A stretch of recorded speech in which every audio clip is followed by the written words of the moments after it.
we're live on YouTube too. Amazing, amazing. But yeah, I feel so much better, man. I feel so my sinuses are acting up a little bit, ever so slightly.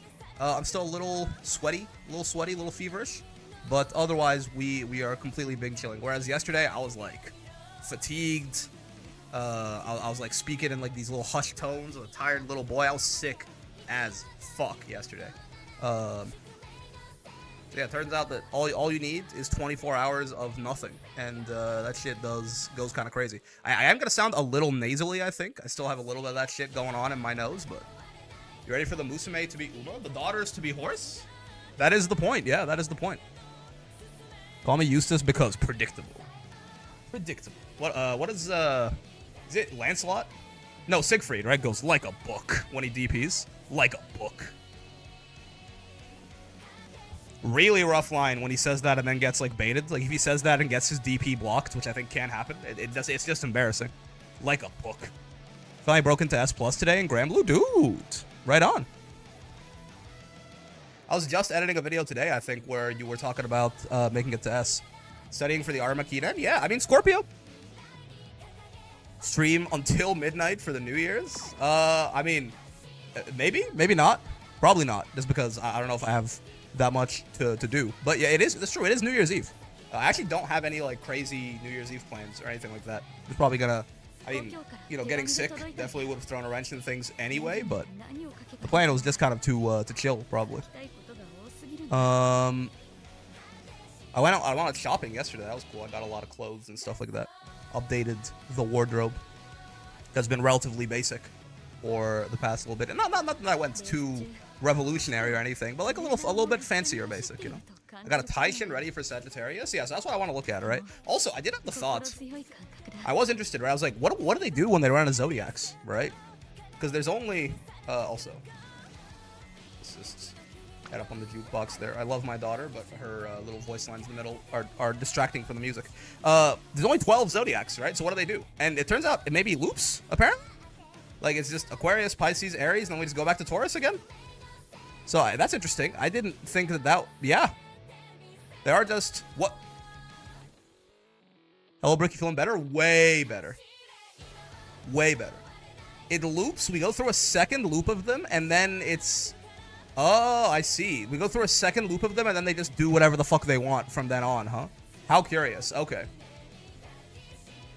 Yeah, because I'm like, they're not just gonna loop the same 12 CMs forever, are they? But no.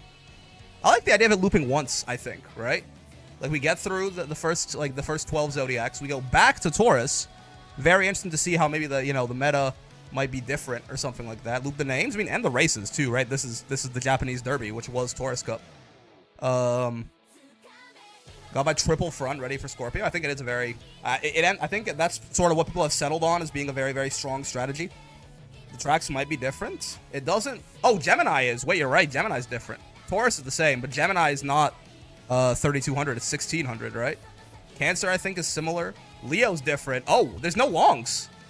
It's all the longs. Oh, no, Leo was a medium, right? But they just, like, took out all the fucking Sagittarius, yeah. They took out all the longs. Everyone hates them. Interesting. Yeah, I think people have kind of settled on, I think, triple front being probably the strongest strategy, or, like, two fronts and a Suzuka or something like that, which I think makes sense, right? The second I looked at the track, I was like, Taiki Shuttle with Thanos. The most important thing is to build your team so that Taiki Shuttle can't hit shooting for victory. Because on a run where Taiki hits shooting for victory and isn't, like, horribly gimped otherwise, like, doesn't die or something like that, like, doesn't run out of stamina, it should be basically impossible to beat her. So if you have two people running triple front, it's nearly impossible for Taiki to actually hit 4th place, right? So I think that makes a lot of sense to me, how that ended up working for Scorpio anyway. We'll see, though. I mean, the actual CM starts tomorrow? Tomorrow, right? Scorpio starts tomorrow, I think. Yeah. This exact time will be Scorpio. We'll see. I do assume that those triple front lobbies are going to perform pretty well, right? Anyway, let's talk about Sagittarius. Room races actually showed me how strong mid-race golds are for fronts. I mean, yeah... Mid-race is very important for everyone, right?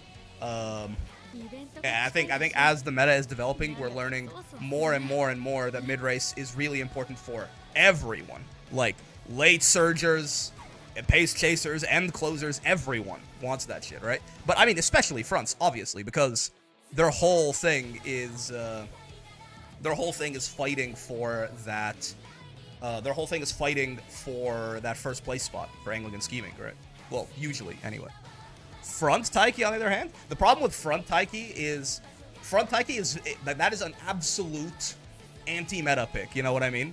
Like, Front Taiki is very good if you run into a lobby of people running the meta, aka 3 fronts. But if you run into a lobby of people running, like, nice nature debuffers and a couple of pace chasers because they're easier to build and stuff like that, your Front Taiki just loses, right? She ends up in, like, first or second, and she doesn't pop shooting for victory. So it's really, really good if you run into, like a meta lobby, right? Because, again, if Taiki pops shooting for victory, she wins, right? There's no two bones about it. If Taiki can pop shooting for victory, she will win. But it's, you know, there's no super consistent way to do it, basically. Anyway, Sagittarius. Let's talk about Sagittarius. Like, 2 actual front, and the Taiki has front, but not fighting for first. Yes. If you do some club room matches at the end for testing, could be fun. So this is Armakinen, right? It's just straight up Armakinen. Is there anything different about it? It's winter, firm, sunny. No, yeah, there's no special conditions or anything either. Clockwise is right-handed, right? Clockwise is right-handed, yes? Yeah, because counterclockwise, Scorpio's left-handed. So yeah. Clockwise is right. So yeah, very standard type shit. Let's look at this racetrack. I assume, again, this being a long probably means that, like, we're seeing the pattern at this point, right? This being a long probably means that the final spurt starts on a straightaway, which probably means that end closer is going to be very strong here. But this being the shortest long is going to mean that a lot of things that are good on mediums, 100 extra meters, yes. But, like, there might be some things that are, like, not really as viable in, like, for example, the Spring Tenno show or something like that. That might still work here, right? It's Tokyo? It's Tokyo 2500, by the way, is the Armakinen, I believe. Let me double check that. Where the fuck did he go?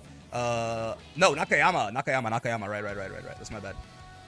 Nakayama race course. Okay. Like 33 meters straight on the start of late race? Yeah, exactly, right? So, like, things that activate on the final corner and stuff like that are probably still going to be significantly better. This is Armakinen? Yeah, Nakayama race course. My bad, not Tokyo. There's someone who has late still okay, I think. I mean, lates, the problem is never with lates either, right? Like, it's always trying to get paces and fronts to work with the coefficient diff. The fact this is 2500 is significantly easier. Dirt? What the hell? Significantly easier for them, right? There we go. This is the one.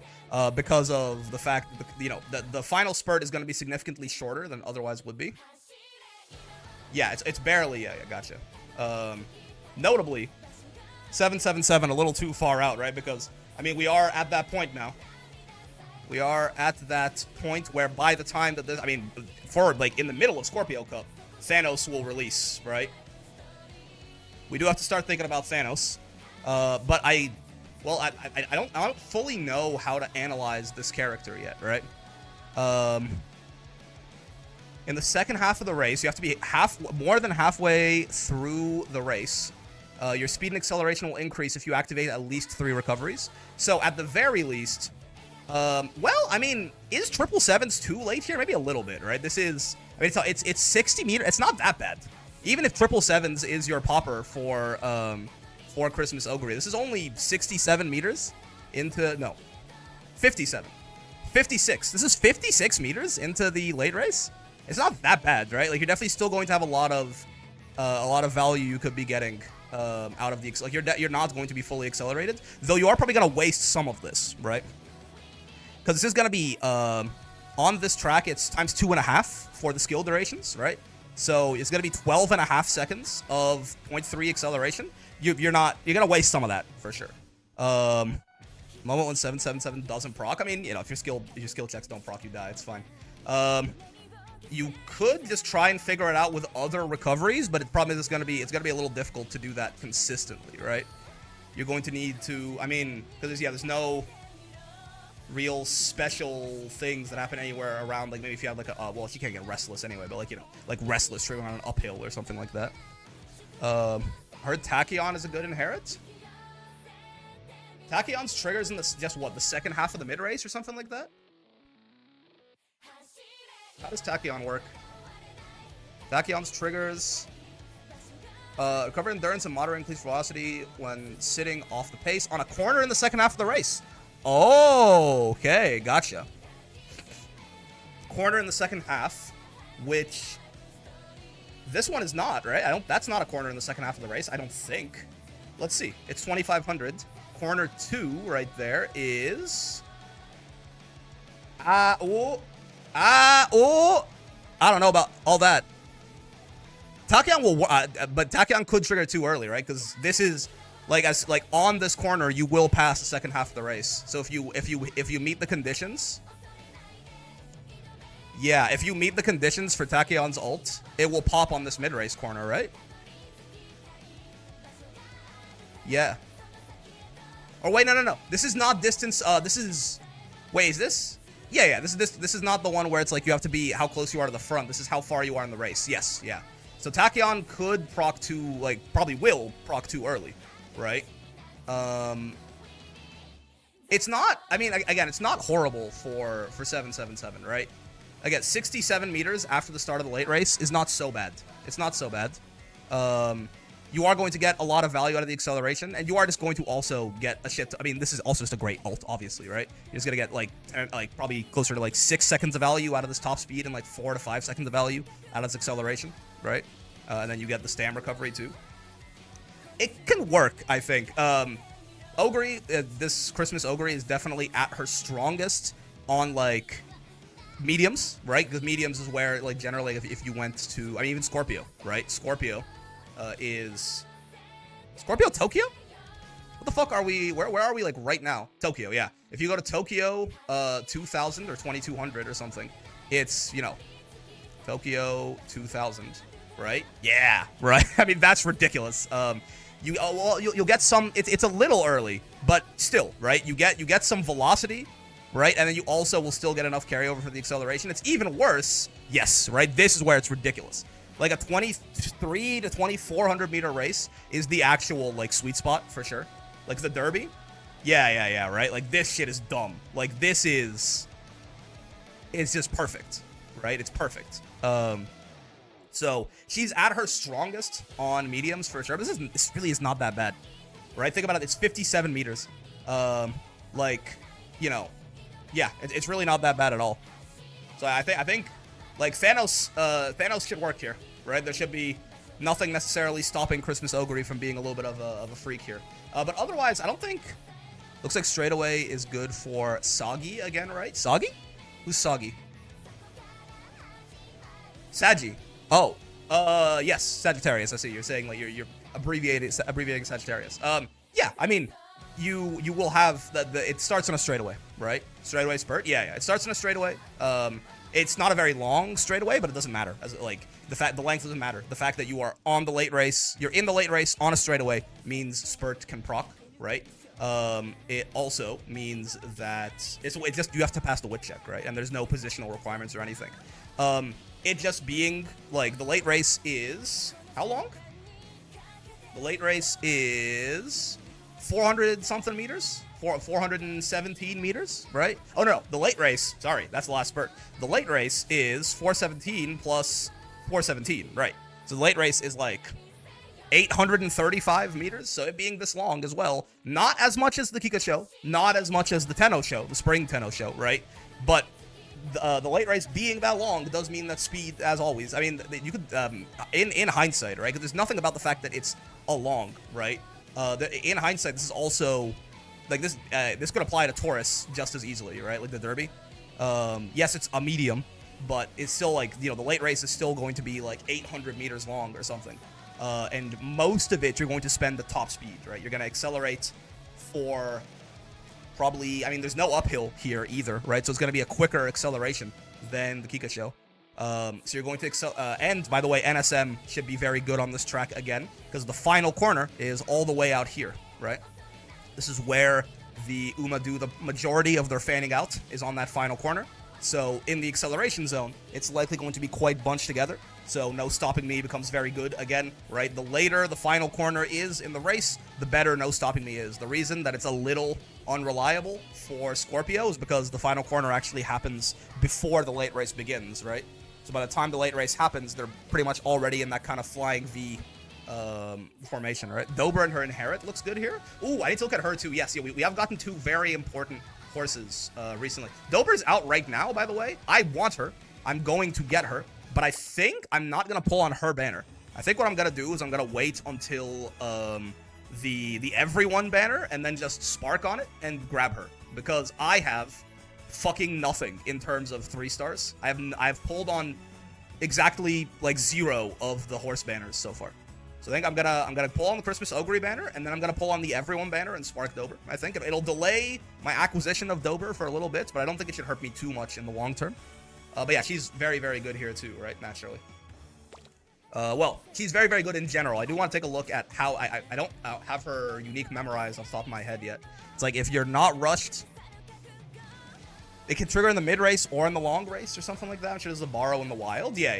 But yeah, eventually you do want to start making your own good parents too, right? Especially as you start marking off like other things that you could be doing. Have you seen the video of the chariot strat for late and end closers? Is it different? When you say people use the word chariot a couple of ways. Usually, I thought it was usually for like fronts and stuff.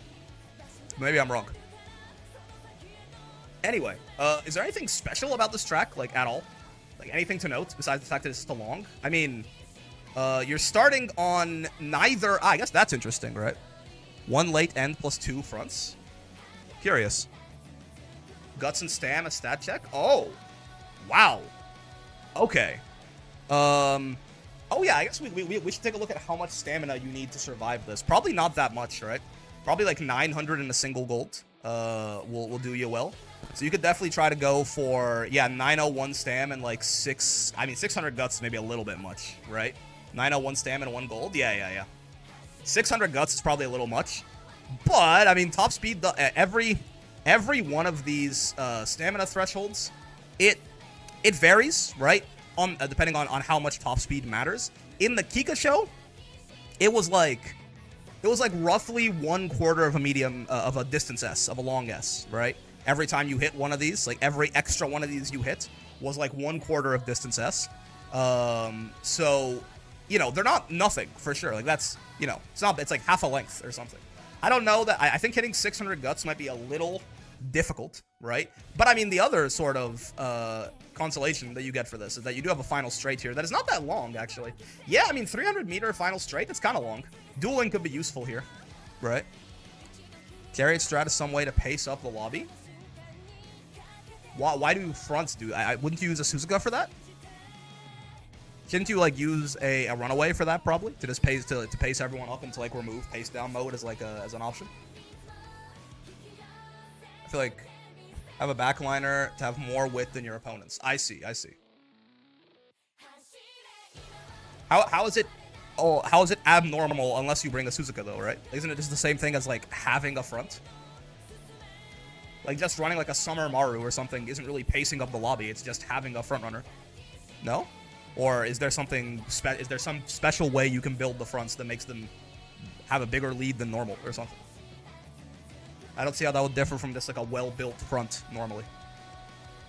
Obviously, Suzuka cannot win here, right? 2,500 is a little long. Well, I don't know about cannot win, but it's gonna be really hard for even a solo Suzuka to survive just on her own merits here. But you could maybe make it work. You just need her to have like, you know, like probably 1,100 stam and 2 golds or something, and then she can probably do it. If there's a second Suzuka, she immediately explodes. But you know, comme ci, comme ça. You don't start. Yeah, interestingly, you don't start on either a corner or a straightaway, right? It's like this nothing.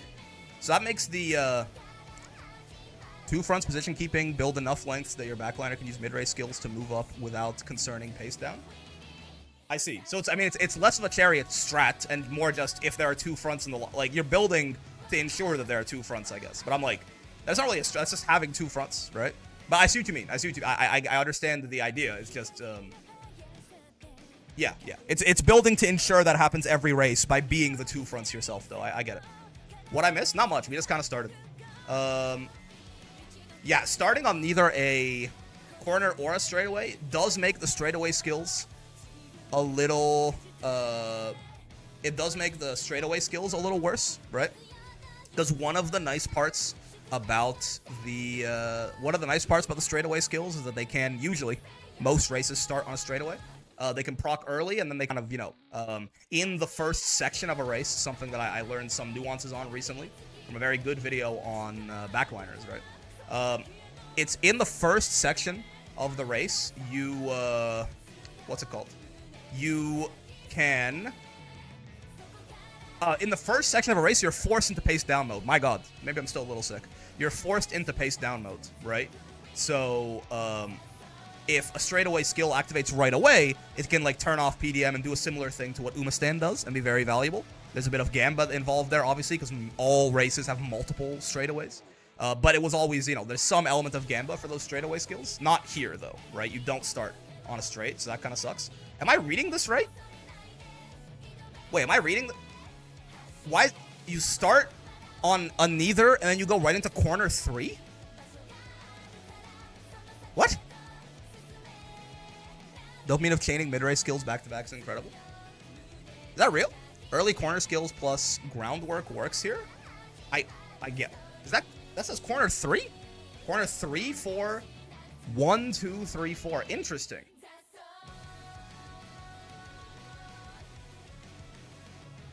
Is that why you're saying, Vayne, is that why you're saying Maestro can bone you on this one? Because Maestro activates on,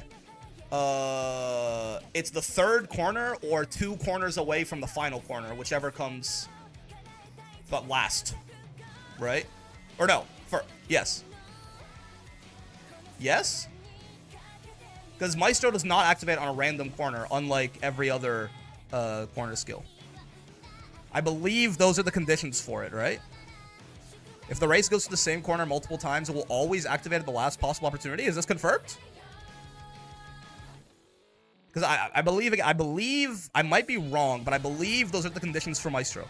It activates on either the third corner or 2 corners away from the final corner, whichever comes last. In this case, because 2 corners away from the final corner, it comes before the third one, will be the third one. Yes, you can check on game, Toro. Okay, I mean, that would be, it does get really annoying to find a good, consistent gold recovery skill if that's not the case. So let's see. I am curious. What I'm saying is, if what Platt is saying isn't true, then there is a chance that Maestro could activate, like, right at the beginning of the race, which obviously would not be good, right? Check the description for corner random. Hey, Break, didn't say you were pulling for Metro Dober. So, change of plans. I'm gonna pull for Christmas Ogre, and then I'm going to pull for, I'm gonna Spark to get Dober, because I don't really need dupes of her, right? I'm gonna Spark to get Dober on, like, the banner that has fucking everyone. Because I would love a scatter shot of random 3-stars, because I don't have any of them. I haven't pulled on any of the horse banners, so I'm gonna hold off until then. And if you put 30k into it, you can still pick anyone, and Dober's gonna be on that, so I'll just pick her. I can still guarantee the 1 copy of Dober. Picks a random point during the selected corner. Note, if the race goes through the same corner multiple times, it will always activate at the last possible opportunity. Okay, I mean, that is good, but the problem... Okay, here's my problem. I see what you mean, Platt. The problem, though, is that this is a lie, right? This isn't how it works. Like, this... To my understanding, this description of the conditions for swinging Maestro isn't real. It never triggers on the first corner, or the second corner, or the fourth corner. And it'll trigger on the fourth corner if there's 6 corners, right? But, like, this isn't the conditions for the skill, isn't it? So that's why I'm still a little worried. Like, these aren't the trigger. Like, this is a lie. This is not accurate. So, corner random says if it goes to the same corner multiple times, it will always activate at the last possible opportunity. I understand. But these aren't the conditions for Maestro, I think. So, I don't know. That'll require testing. That's the kind of thing that you can't really do the theoretical for, because it's just not, we don't have the data for how exactly the skill is coded. They're lying to us. Notable though, right? Notable, that is a little worrying. If it's a possibility, if it's not going to activate on the last possible opportunity, which will be in the late race, which also isn't great. Huh. This isn't bad, I guess, but this also isn't great. Does Maestro activate on corner 2? No, wait, I think I'm wrong. Maestro, does it activate on corner 2? Or two corners away from the final corner? Whichever. I think it's corner 2. Because if it was corner 3, it would have been ass in the Kika show. It would have been complete garbage, right? Because it would always trigger in the late race. Like, if you look at the 3, I think it's corner 2. I think I'm wrong. Right? Yeah, because if it was corner 3, it would have activated here in the Kika show, which would have been complete garbage. That's not. No. Okay. I think it's corner 2 or 2 corners away from the late race, whichever comes last. Right? Most races have 4 corners, so it activates on corner 2. But if there were 5, it would be corner 3. If there were 6, somehow it would be corner 4, etc. Right? Okay, no, I think we're totally safe then, right? Even if it could activate on the early, even if it could activate on an early instance of the corner here, this isn't the corner it activates on. It activates on this one, I think. Yeah.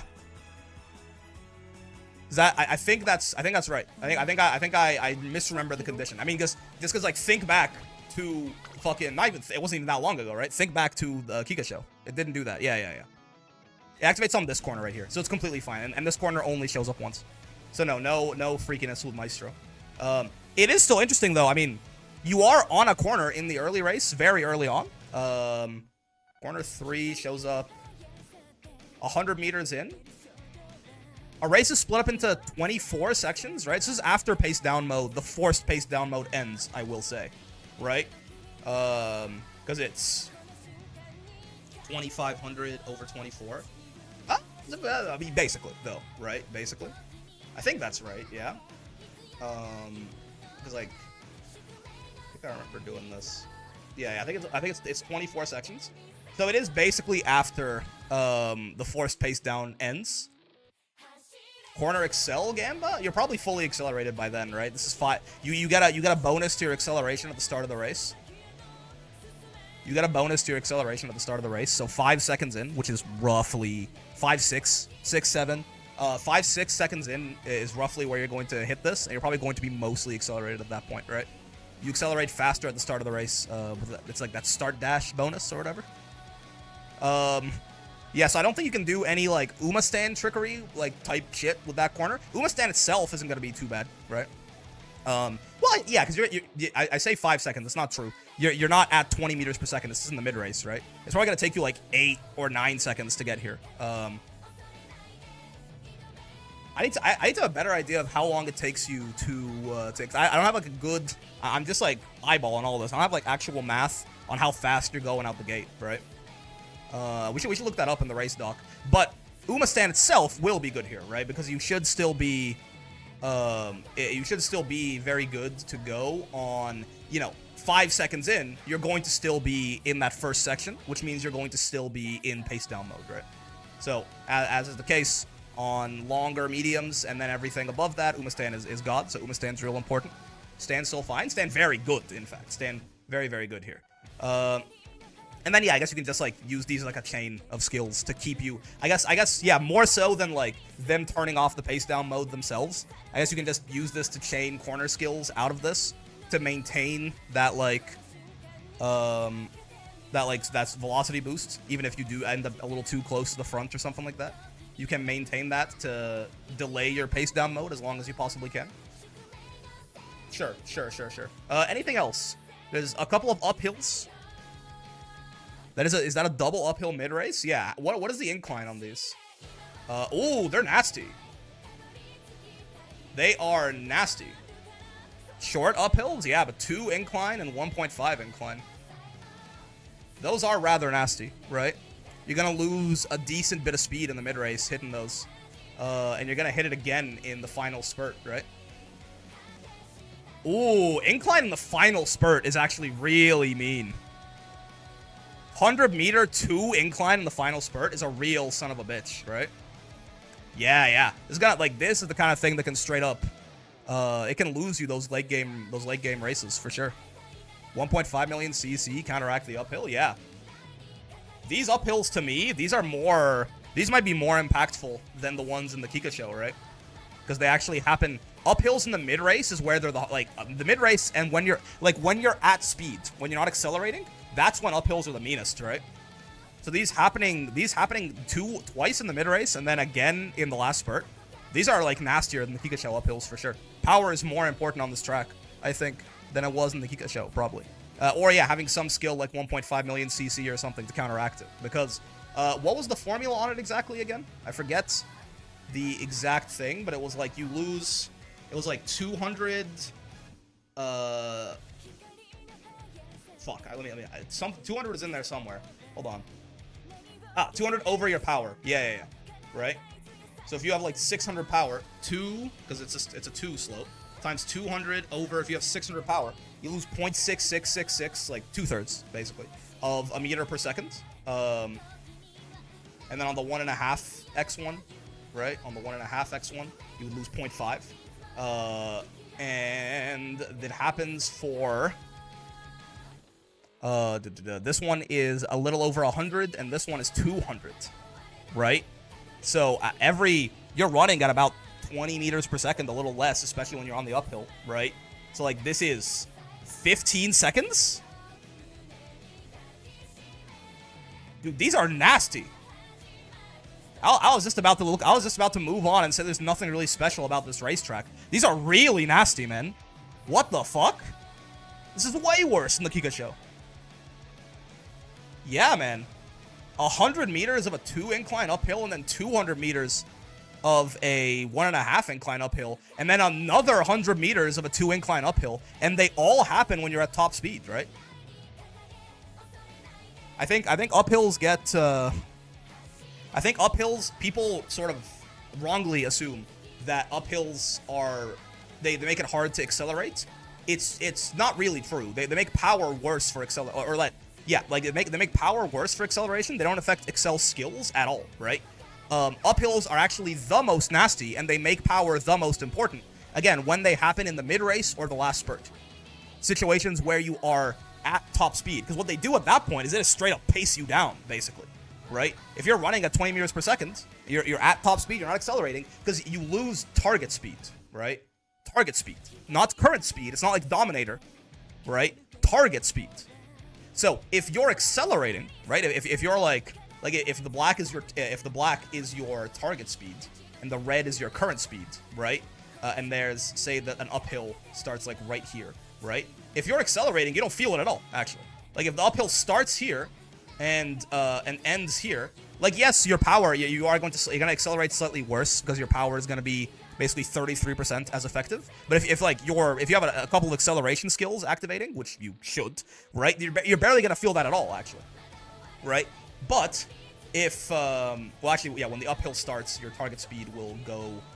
If the uphill starts here, your target speed will go down a bit, right? But if you're like already running at speed, like if you're already just like running at your top speed because you're in the mid race or in the last spurt or something like that, and like you hit an uphill right here, it just straight up just paces you down, right? Oh wow, yeah, okay.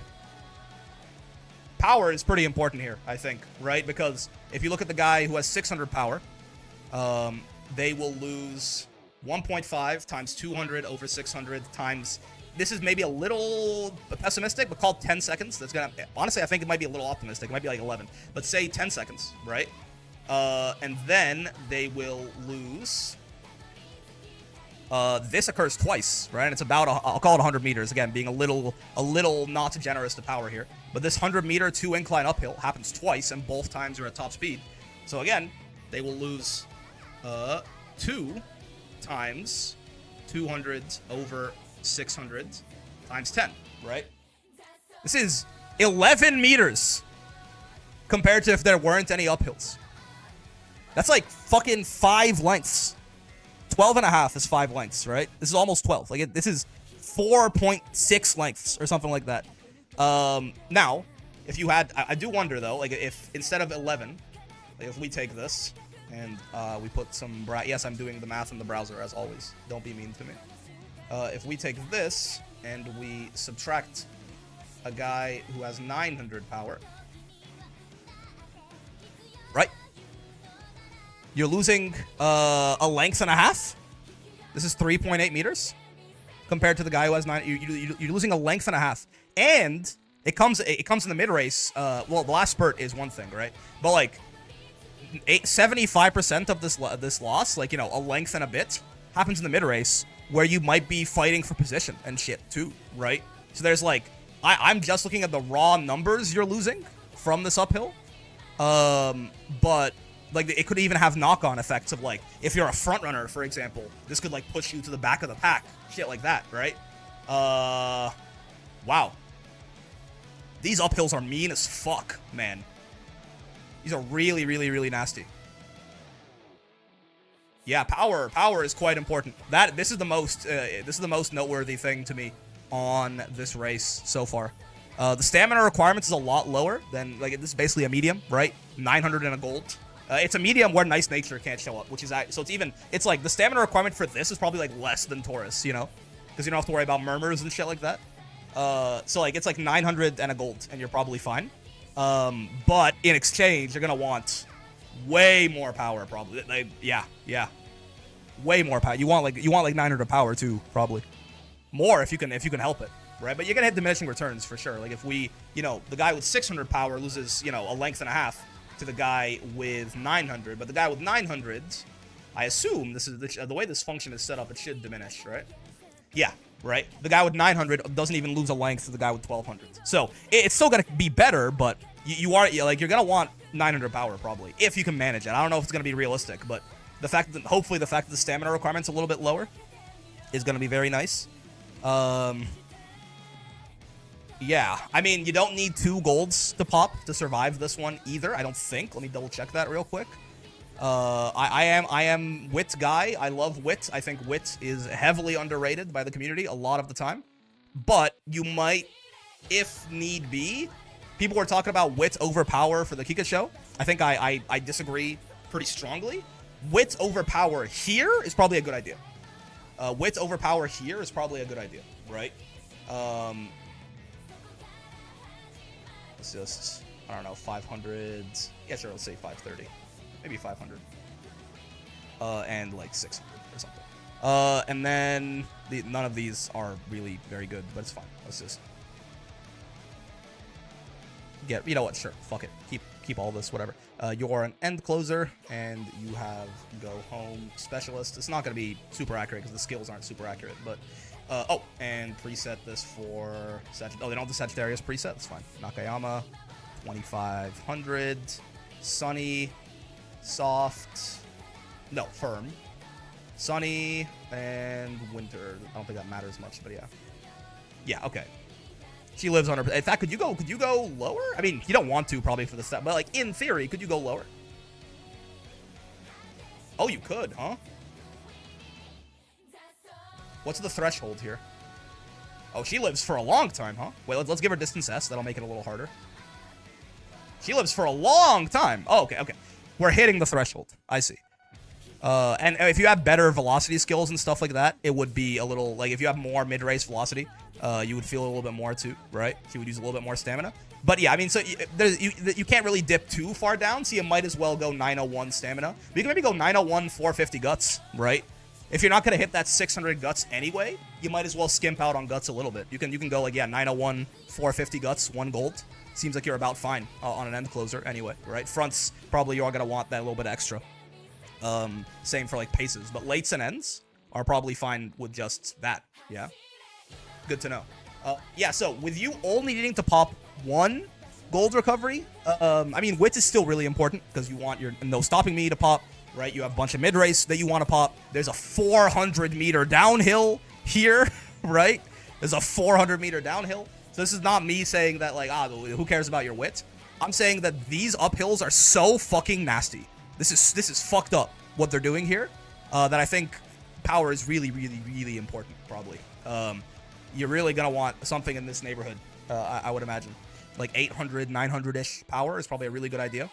Speed is still king, right? Obviously, enough stamina, always king. But remember, this is still a race with, it's still an 800-meter long, it's an 800-meter long late race, this whole situation here. You're going to spend most of that at top speed, especially because there's going to be lots of reliable, there's going to be lots of reliable acceleration skills to go with.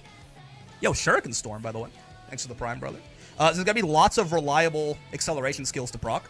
And there's no uphill for the acceleration, nothing like that. So you're going to accelerate to top speed within, like, I don't know, call it 9 seconds. 9, 10 seconds, 6, 7 seconds. Which leaves you with something in the neighborhood of, like, 600 meters, right? You're going to be going something like 22, like, on average. You start at, like, 20. You top out at probably, like, 24. 20, well, in the late race, probably top at around 23 and a half. Then you get a little bit more in the last spurt, top at around 24. But, you know, for very basic back-of-the-napkin math, for, you know, you start at 20, you top out about 24. It takes you about 10 seconds. Average it out. Say you're running for 22 meters a second for 10 seconds. It's an 830-meter long late race. You cross 220 while you're accelerating. That means you have 610 at top speed, right? So if you have 610 at top speed, your top speed's about 24, call it, right? 610 over 24. You're at top speed for 25 seconds, right? So what that means is that for every 0.1 meters per second faster someone's top speed is than you, they get a length on you, right? For every 0.1 meters per second faster someone is than you, they get a length. So 1,200 speeds, basically, right? This is kind of the thing with these longer courses is, you know, on miles, on sprints, hell, fucking sometimes power is even more important than, on like a sprint, power is probably more important than speed, right? It's that ratio between how long are you accelerating for versus how long are you at top speed for. And once you start getting above like 2,200 meters, that ratio starts looking very unfavorable for acceleration versus top speed, right? So just having as high of a top speed as possible. This unfortunately means the distance S is also very, very, very important, right? Having as high of a top speed as possible is a really big deal. I mean, yeah, this is kind of like this is probably like a 100 speed. It's like the difference between a guy with like a 1,100 and 1,200 speed or something like that. Roughly the speed. I mean, Guts is going to help you with your top speed too, right?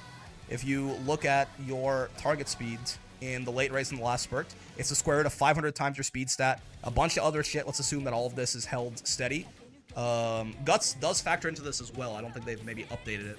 Square root of 500 times 1,200, right? Times 0.00002 or something.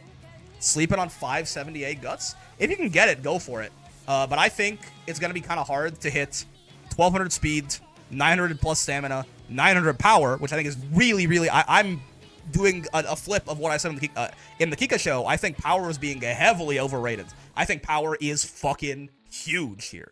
So I think it's going to be really hard to hit that, and also hit 578 Guts, and also hit like 600 plus wit or something, right?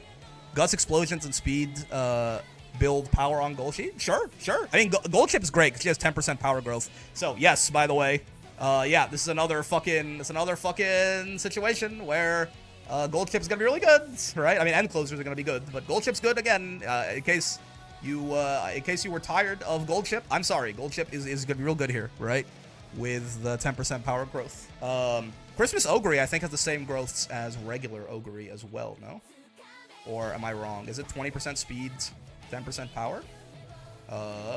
No. Ooh, 15% speed, 15% stamina. Interesting. More like gold shit. I'm sick and tired of this Uma. You know, she's gonna be really good here. Right? The stamina growth is very good here, and the power growth is really good here. Being an end closer inherently is good here, right? I think 867 is really easy for Gold Chip to hit.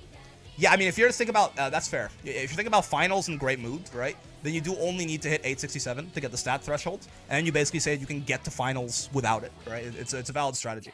To just go this, right, that times 1.4, or 1.04, right, is 901. So, you know, if you're just thinking about, I'm gonna get through round 1 and round 2 anyways, so I'm gonna build my Uma well, and then I only need to hit, like, the extra little juice I have from the stat thresholds I only need for finals, then you can aim for, like, these lower thresholds, and you do live like that. I mean, especially if you're going for 568 Guts, right? You definitely survive that. I mean, yeah, if you ideally, yeah, if you can go for something like this, go for it, right? But if you have to sacrifice something, right? The stat thresholds are, again, roughly a quarter. Every extra one you hit is roughly a quarter of distance S. Is that meaningful? Absolutely. But for example, if I can't hit both this and this, I'll just sacrifice the guts, right? I mean, as we saw, hitting the extra like 300 power is like it's almost 2 lengths. It's like 4 meters, right? My gold chip I built for the last long is better than everything I've tried making so far for this one. Right. Gonna have to last minute build again. Tomamo coming out 2 days after Reg starts. Oh shit, that's tough. Yeah, but these uphills are mega nasty. Wait, I was doing the math on speed, right? 0.002 times 0.002, right? And then 1100. Yeah, right. Like that's about it. It's a little less. It's about 0.7 instead of 1, right? But even the difference between 1100 and 1200 speed, right, is going to be like 3/4 of a length.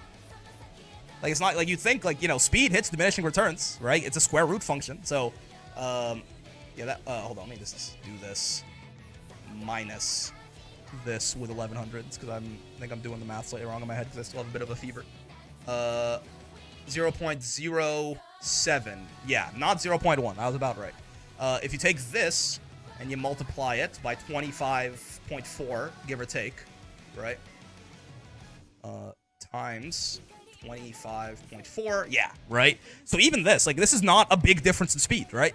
1100 speed versus 1200 speed. It should be about the same, right? Like, speed hits diminishing returns, etc., etc. But even that, because of how long the late race is going to be almost a length, right? This is about 3/4 of a length. The length is 2.5 meters. So definitely, obviously, as always, the tyranny of longs, your number one priority is going to be this 1200 speed, right? Your number one priority is going to be this 1200 speed. Well, okay. Again, always saying your number one priority is enough stamina, obviously. But then your number one priority is 1200 speed, right? I'm stuck at 860 power, 470 wit to focus on hitting the speed cap. Yeah, I mean, I don't know how high you can reasonably push wit. The more, the better, right? I mean, there's a lot of, even on this track, especially because you only need the 1 gold, you're going to have a lot more room to bring a lot of other skills you're also going to really want to pop, right? Obviously, like Umastan is going to be really, really important here. You're going to want your Spurt to pop. You're going to want your No Stopping Me to pop. You definitely want your Gold Recovery to pop. If you have like an Inherit or two, you're going to want those. I mean, maybe a little bit less important, but you're going to want those to pop too. You probably have a couple of, yeah, like Curvature and like some other fucking mid-race that you want to pop. Wit is very, very important, right? But, more wits, less stam. Surely the downhill stamina saving will carry you? Maybe. Rick, I think you might be tunneling a bit too hard on the uphill since it occurs mid-race, not the start of the late race of the last CM. No, Vane. It's worse when it occurs in the mid-race. That's what I'm saying. I disagreed with people talking about it in the Kika show. It doesn't matter at the start of the late race because it just gets nullified by acceleration skills. It matters way, way, way less when it's the start of the late race. That's what I think you're missing, right? There's a very big reason that I was like, power doesn't matter for the Kika show. And I did not feel like I ended up not feeling that was wrong at all. I beat a lot of 900 power, 1200 power horses with my with just by having like 300 more wits or something like that, right? It's way more important what happens to the mid race because the actual scary thing that uphills do is not them multiplying your power acceleration by 0.33, right? Any well-built champions meet ace is getting over 80% of its acceleration from skills on races that it wins anyways, right? The actual scary thing that uphills do is this, right? This is the actual scary thing that uphills do. And this only matters if you're already at your target speed. If you're already at your target speed when you hit the uphill. So this only matters in the mid-race and in the last spurt. And guess where the 3 uphills occur in this race? Huh? 100 meters of 2 incline uphill in the mid-race. 200 meters of 1.5 incline uphill in the mid-race. 110 meters of 2 incline uphill in the last spurt. This is the worst place for uphills to be. Not at the start of the late race. Let me show you the math again. take the guy. Again, assume you're running at about 20 meters per second, which is going to be, it's not true. We're going to be running at less than that on the uphills in the mid-race, right? But assume you're doing that. You're going to have 1.5 times 200 over 600, right? This is how many meters per second you're losing. So the overall distance you're losing on 10 seconds of running on that uphill, which is probably going to be more, it's probably closer to 11, right, is 5 meters. And then you have plus 2 times 200 over 600, right? Beep, bop, times 5, probably, right? This one's about a little over 100 meters. A little over 100 meters. And here you're running faster. So, probably you're going to spend something like 5 and a bit here and a little under 5 here. So it still comes out to about 10. Actually, like this probably should be 11 if I'm being, you're not going to cross this in 10, right? It's using 12 meters total here. If you compare that to a guy with 300 more power, right? Minus this exact same thing, but we slot in the guy with 900, right? We slot in the guy with 900 instead. This is a length and a bit. This is a really, really, really big deal. And again, another reason that uphills are actually more important when they occur in the mid-race, especially, even more so than this one that occurs in the last spurt, is that this can really fuck up you fighting for position in your pack, man.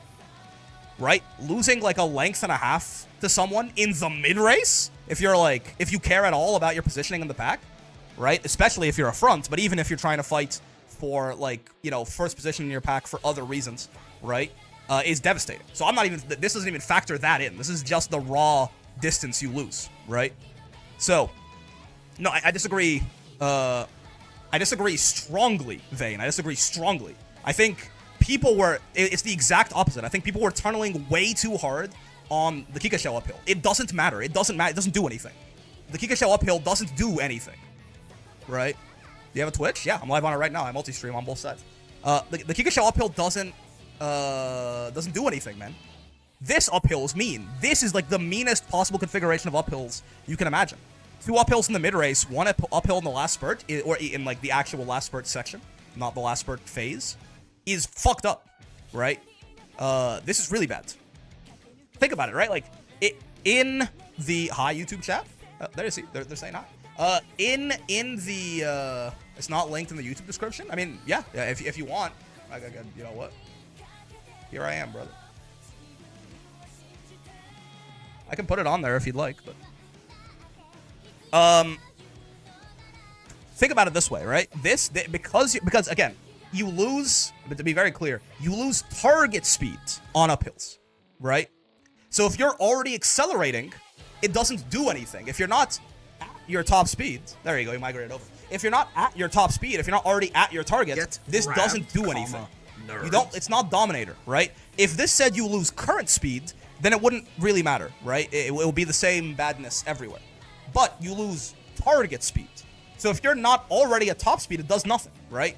If I'm accelerating to this point and this gets a little lower, but I'm still just not there, like this entire period here, I didn't feel the effects of the uphill at all, right? But if I'm already at my target speed and I hit an uphill suddenly, I just get paced down, right? Think about it this way.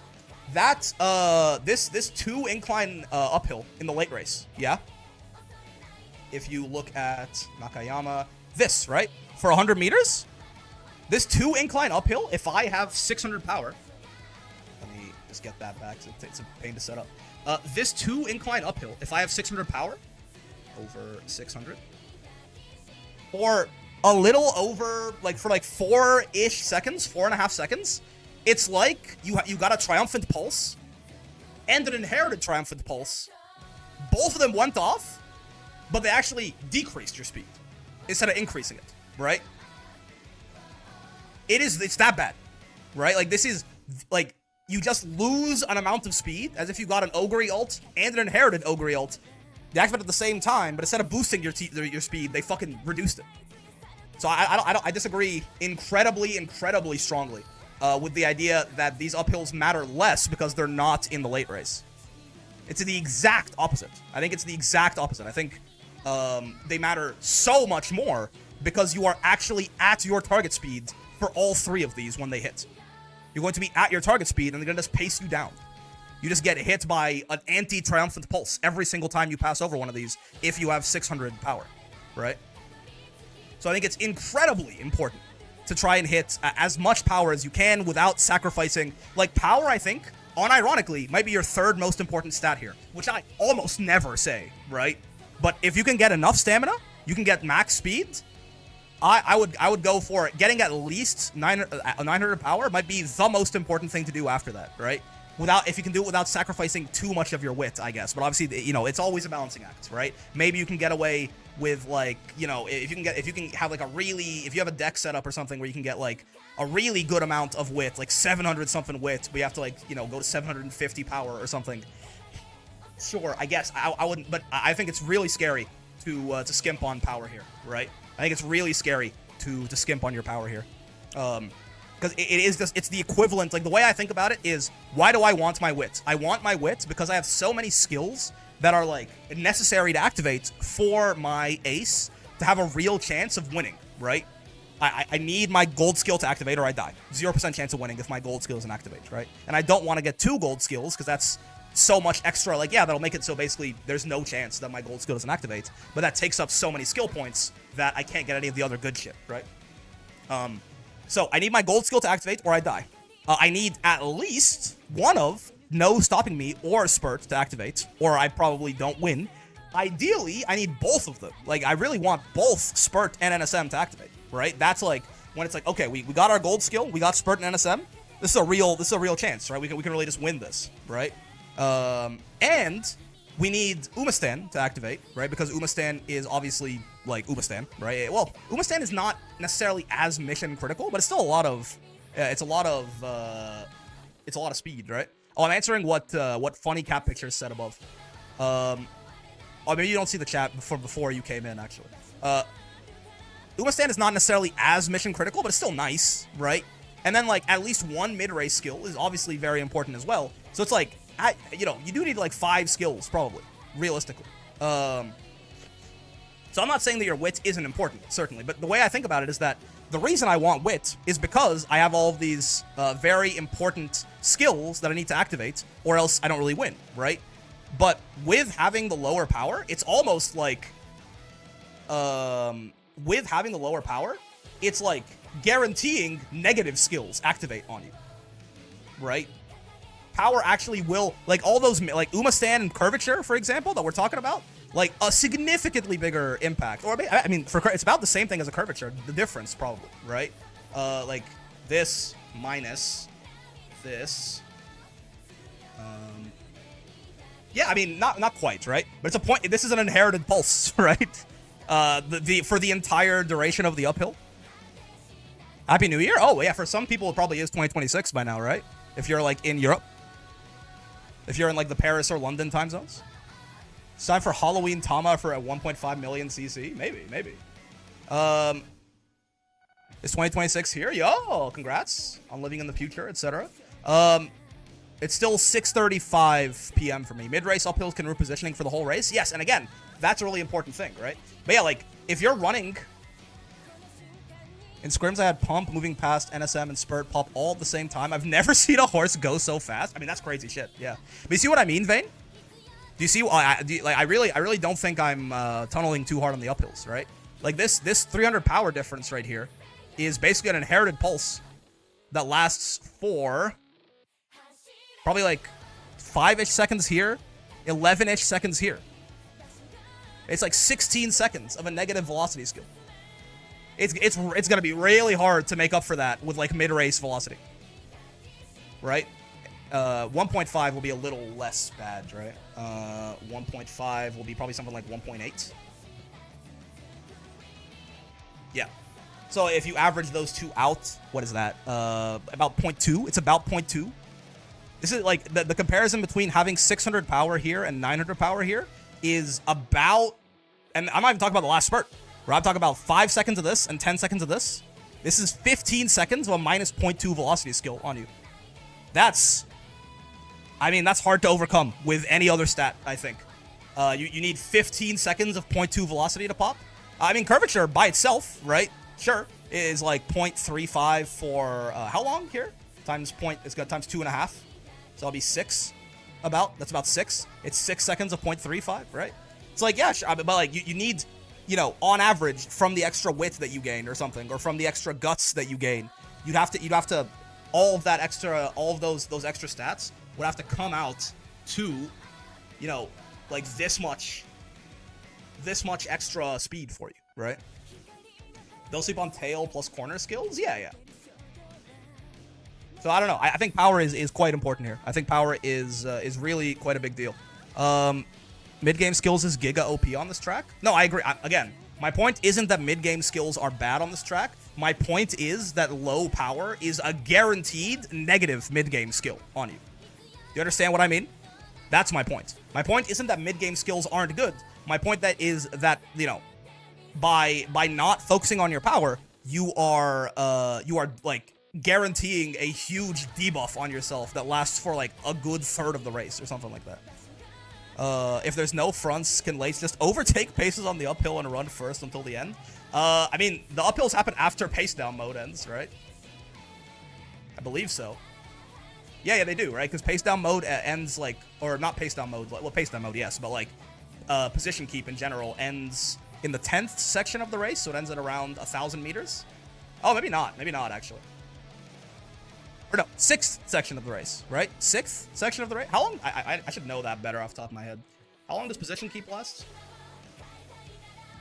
Is it 6th? Might be the 6th section of the race. Position keeping. No, sections 1 to 10. Yeah. No, I got it right. And there are 24 sections in a race? Sections. There are 24 sections, I believe. Yes, a race is divided into 24 sections of equal distance. So it's 25 over 24. Well, 2,500 over 24. So over 24 is 104 times 10. No. Okay, these happen during position keep, so that's fun. So no, you can't quite.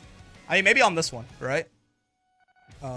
Maybe on this one, right?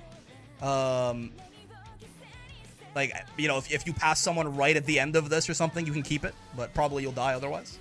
But yeah. That's why if you're on pace, you basically have to get a sacrifice front Suzuka to make sure you have something to proc stuff from, or you die to ends late. I mean, most of the reason you're going to die to ends late, I think, has nothing to do with the uphill still, right? As always, with, like, any race that goes above, like, 2,200 meters, right? The problem is always this. Where is it? Speed. That's probably going to return way too many results, yeah. Target? Speed? Yes, yeah. With any race that goes like above 22, this is the problem, right? This is why you die to. It has really nothing to do with the uphill in general. It's this, right? It's the fact that in the late race and the last spurt, your target speed gets just chopped compared to the lates and the ends by this like relatively bad coefficient here, right? We talk about every 0.1 meters per second difference is a length on this track, right? This is going to end up in a bigger than 0.1 meters per second difference in your top speed. So this is the real problem, right? This is why you generally have to do something kind of clever. It's doable, certainly, right? Even in the Kika show, you had like Summer Maru's winning and stuff like that. But you have to do something kind of clever, generally, to make fronts and paces work on these longer tracks. Or, I don't know, you could just be like Christmas Ogre or something like that. Again, 777 is a little bit late here, but, I mean, again, this is, what, 50, 56? What team are you rocking for CM7?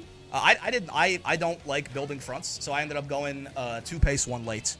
A Taiki with a shit ton of mid-race on her. Ogre that is designed to survive nice natures. And then a Mejiro Ryan, who also, the plan is just for her to basically pop a lot of mid-race. And then, you know, if she ends up in 6th, she insta-wins, but... Sounds pretty good. Yeah, I think it probably will... Like, if I just run into a lot of people who are running, like, the meta, the correct thing, aka 3 fronts, probably, then it probably will struggle quite a lot, but I don't expect for that to be a problem, necessarily. Also, I personally, I just don't like... I don't think I've ever built a frontrunner for a CM. Maybe I should give up. Maybe I should give in at some point and go, fine, I'll maybe build some fronts, but I don't like it. If you queue late, you won't run into many of them. That's also true. Could dodge it by queuing, like, 2 hours after the CM starts or something. Anything else of note on this track? Doesn't start on anything. Corner skills early could be good. Building fronts is so CBT. I don't like it very much. A couple of really mean uphills. Corner 1 for some reason. Corner 2 is a downhill. The only downhill is right here, so go home specialist is going to be quite good. 777 is, you know, late-ish, but not too late. Long downhill. Yeah, long downhill. I mean, another reason wit is good here, right? As always, with these longs, you want everything, right? You want enough stamina, though luckily, again, the one sort of merciful thing about this is that enough stamina is really not that much here. It's really not that bad. You can get away. Like, it's not, you know, you got your A rank stamina, your B plus rank stamina even. That'd be totally fine. But you want, like, everything, right? You want wit, you want lots of power for this track in particular, you want speed, you want everything. Yeah. Maybe try a couple Guts cards? Interesting idea. I mean, with Guts being the threshold here, I don't know, man. It's an interesting idea, right? If you can, I don't know if it's gonna be good, right? I don't know if it's gonna be good, but the idea is sound. It's the actual magnitude of how big the effect is gonna be what matters. But like the idea is sound, right? You bring some speed cards and some Guts cards and like a stamina card, you know, and it's like you're getting speed and power from the Guts clicks. You're getting Guts, which is the threshold and also important for the, like, the surviving, right? You can probably get away with a little bit less. You could get away with a little bit less stamina.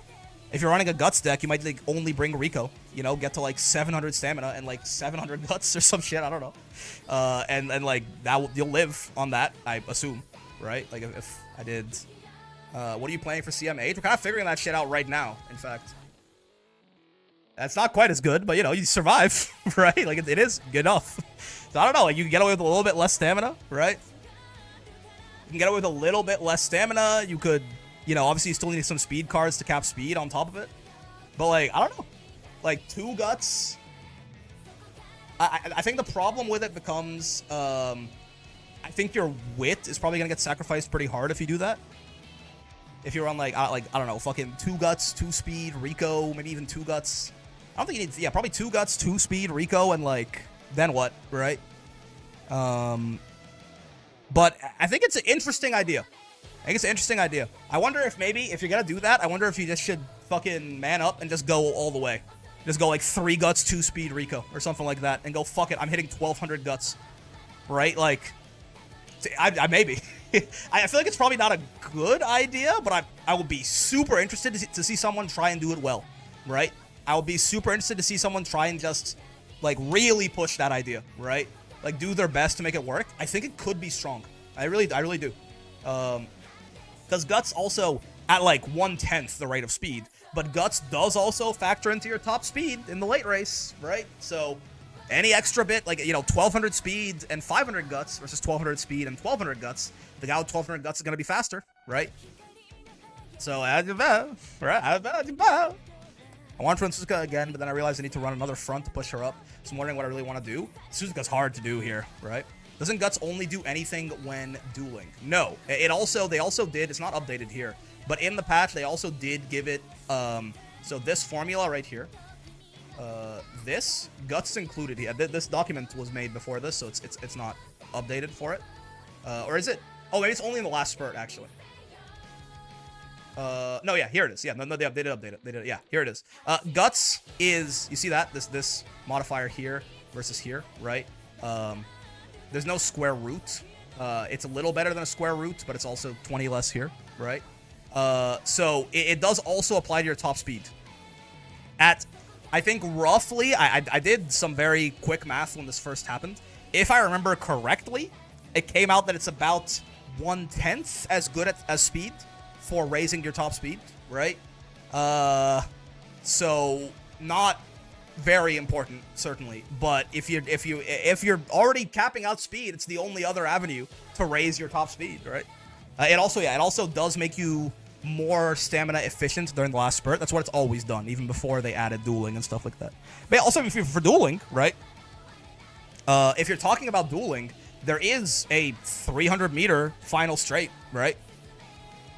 There is a 300-meter final straight here. So, like, though the uphill could fuck with dueling, because I think to be dueling, you need to be running at around the same speed. So the uphill could definitely fuck with you there. But yeah, in front uses the spot struggle, and Suzuka uses it to kill herself. It's all good stuff. Brick of the Gorgeous. Wow, Poacher. Thank you very much. I feel very flattered. Oh, that's a Grand Blue Fantasy vs. Rising guide, by the way. That's not Uma Musume. I apologize for that. That's the other game I primarily play on here. Maybe I should make that command more descriptive. Yeah. Sorry, that is not Uma Musume. It's a really funny idea, man. I wonder. I would be really curious to see if you went all in on Guts. Grand Blue Musume, yes. If you went all in on Guts, how much speed does it get? Like, is 3 Guts 1 speed? Is that anything? Is it possible for you to like, I don't know. Right? I don't know. Right? If you have 1,200 Guts, how much stamina do you need to live? I don't know. Sounds hard. No, it's way not enough. What about like this? Dude. I don't know, right? Could you just, like, if you 600 stamina, you can get that off Rico. Like, you could damn near, if you had like 3 Guts, 1 speed, and like speed sparks, like speed and power sparks, right? Maybe you could make it work. I don't know. I don't think it's probably going to be a good strategy. I'm gonna try this at least once. I want to try, because I have some good Guts cards. I have like the MLB Seeking the Pearl. We have like the Yukino cards, Haru obviously. I mean, that's it. That's 3 right there. I do wonder. I want to try this at least once just for fun. 2 speed, 3 Guts Rico. I wonder if you could get away with. The only way I could ever see it being even potentially viable is if you could get away with 3 speed, or sorry, 3 Guts, 1 speed, Rico, and like maybe a Wit card. Could you do that? Could you bring like 3 Guts, Kita-san, Rico, and like MLB Fine Motion? Is that a deck that could get you anything even remotely good? If that's the case, maybe not. Maybe not on Gold Ship, just because her growths aren't super good for it. But I was trying Guts build for CM7 today. It doesn't even live consistently. 1154, 674, 734, 799, 608. I mean, yeah. I mean, if you're going Guts build, I think you have to go all into it, right? 3 Guts, 1 speed might work if the horse has speed growth. I mean, could you do a Guts build for Thanos? Could you do a Guts build for Thanos? I mean, she has 15% speed growth. Maybe. I don't know. I'm curious. I want to try it out, but I don't know, because I think my big problem basically is, unironically, I think you might need to borrow a Fujin Guts. Maybe. That's what you're saying, by the way, Break. I got sucked into a first of 10. Oh, no worries, big guy. Yeah. Unless I learn something completely different about how uphills work, Vayne, I think I am in exact opposite. Like, I have the exact opposite thesis that you stated there earlier. Fujin gives speed point bonus. Want to do some CM7 rooms? We can. Yeah, I mean, is there anything else that that is notable to talk about for CM8? I don't think. Yeah, position keep ends at 1042. Yeah. I don't think so, right? There's nothing. Horse candidates? Oh, that's true, actually. I guess we should probably talk about that. Yeah. I mean, okay. So, yeah, skills, good skills, right? It's going to be the same as a lot of longs. Obviously, I mean, okay. I say, obviously, angling and scheming is good here. Yes, that's true, right? Angling and scheming and iron both have the same. CM7 is the medium, yeah, Scorpio. CM7 is the one that's starting tomorrow. So obviously, angling and scheming, at least as far as their activation conditions. Is Arma a spurt track? Yes, yeah. Just barely, right? It's just barely long enough, but it is. You can see the late race, this 33 meters right here, is a straightaway. So spurt will activate right here. It doesn't matter how long it is, just the fact that there is a straightaway here. It means if you pass the wit check, you'll get spurt. Kind of end Closer Kingdom? Yeah, spurt's going to be really good here. Encroaching Shadow, obviously, off Taishin is going to be even better. Let me just see something. I have too many tabs open. I have to close some of these. But yeah, angling and scheming, right? Corner in the late race, so it's going to be good. Same thing with iron, right?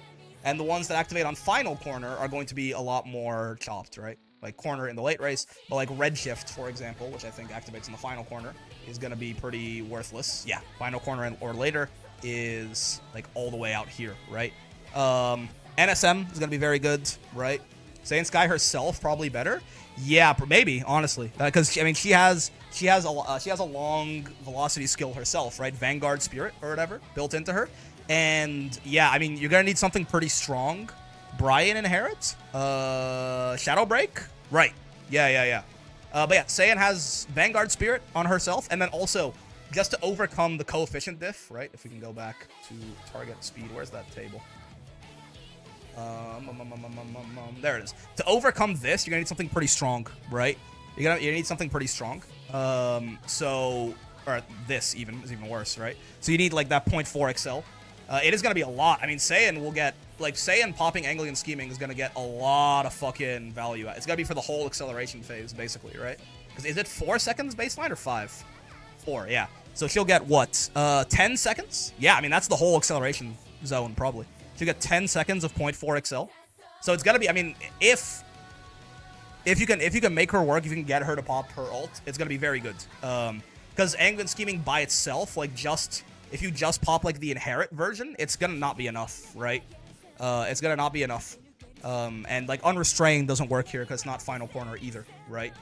But just like, what is this? No, not show. I want to see what it looked like inherited for a second. Yeah, what is this? 6 seconds of 0.2. Is this not enough, right? Musume Day, sadly I can't play anymore since it takes too much time. It is a hell of an investment, yeah. Angling CM5 Saiyan is a demon with Suzuka Slingshot. There's no way she's not good at Arma. Yeah. Her herself, it could definitely work. I mean, other fronts can work, but again, you're going to have to do like sacrifice Suzuka's to get them to pop NSM, things like that, right? Daiwa Scarlet, maybe, right? Because her ult, if you can have her maybe pop Daiwa Scarlet ult, what, pops in seconds or first? Is that correct? I think. Daiwa Resplendent Red Ace, I think, pops in second or first is the buff they gave it, right? Yeah. So you can like if you can get this to pop like in the late race, you get her to pop her ult and Anglian Scheming if you don't put it on your Suzuka and NSM or something. It can work, right? It can work. Hello there, how's it going? It's going well, Ilias. Hope you're doing well as well. It can work, but you need to do something creative generally on these longer tracks to get the fronts to really perform. Not that they can't win, absolutely not, right? Never count frontrunners out. They are a very strong strategy, but it's a lot simpler to just go, I'm just gonna build a gold chip with good stats and she's just gonna win. Like, it's probably true, right? Just like build a gold chip with good stats and you almost like don't need a comp for her. She'll just win by herself, right? It's significantly easier to build like an end closer for this. You can absolutely make fronts work. You can absolutely make paces work. Yeah, but it's just way easier to do this. Lates as well should be totally fine. You are gonna have the slights. Okay, now here's the thing, right? You're gonna have the slight problem, the same thing that happened in the Kika show, where no stopping me, right? No stopping me is a very important skill on this track because the final corner is so late, and you need someone in front of you, right? You need someone in front of you to pop NSM.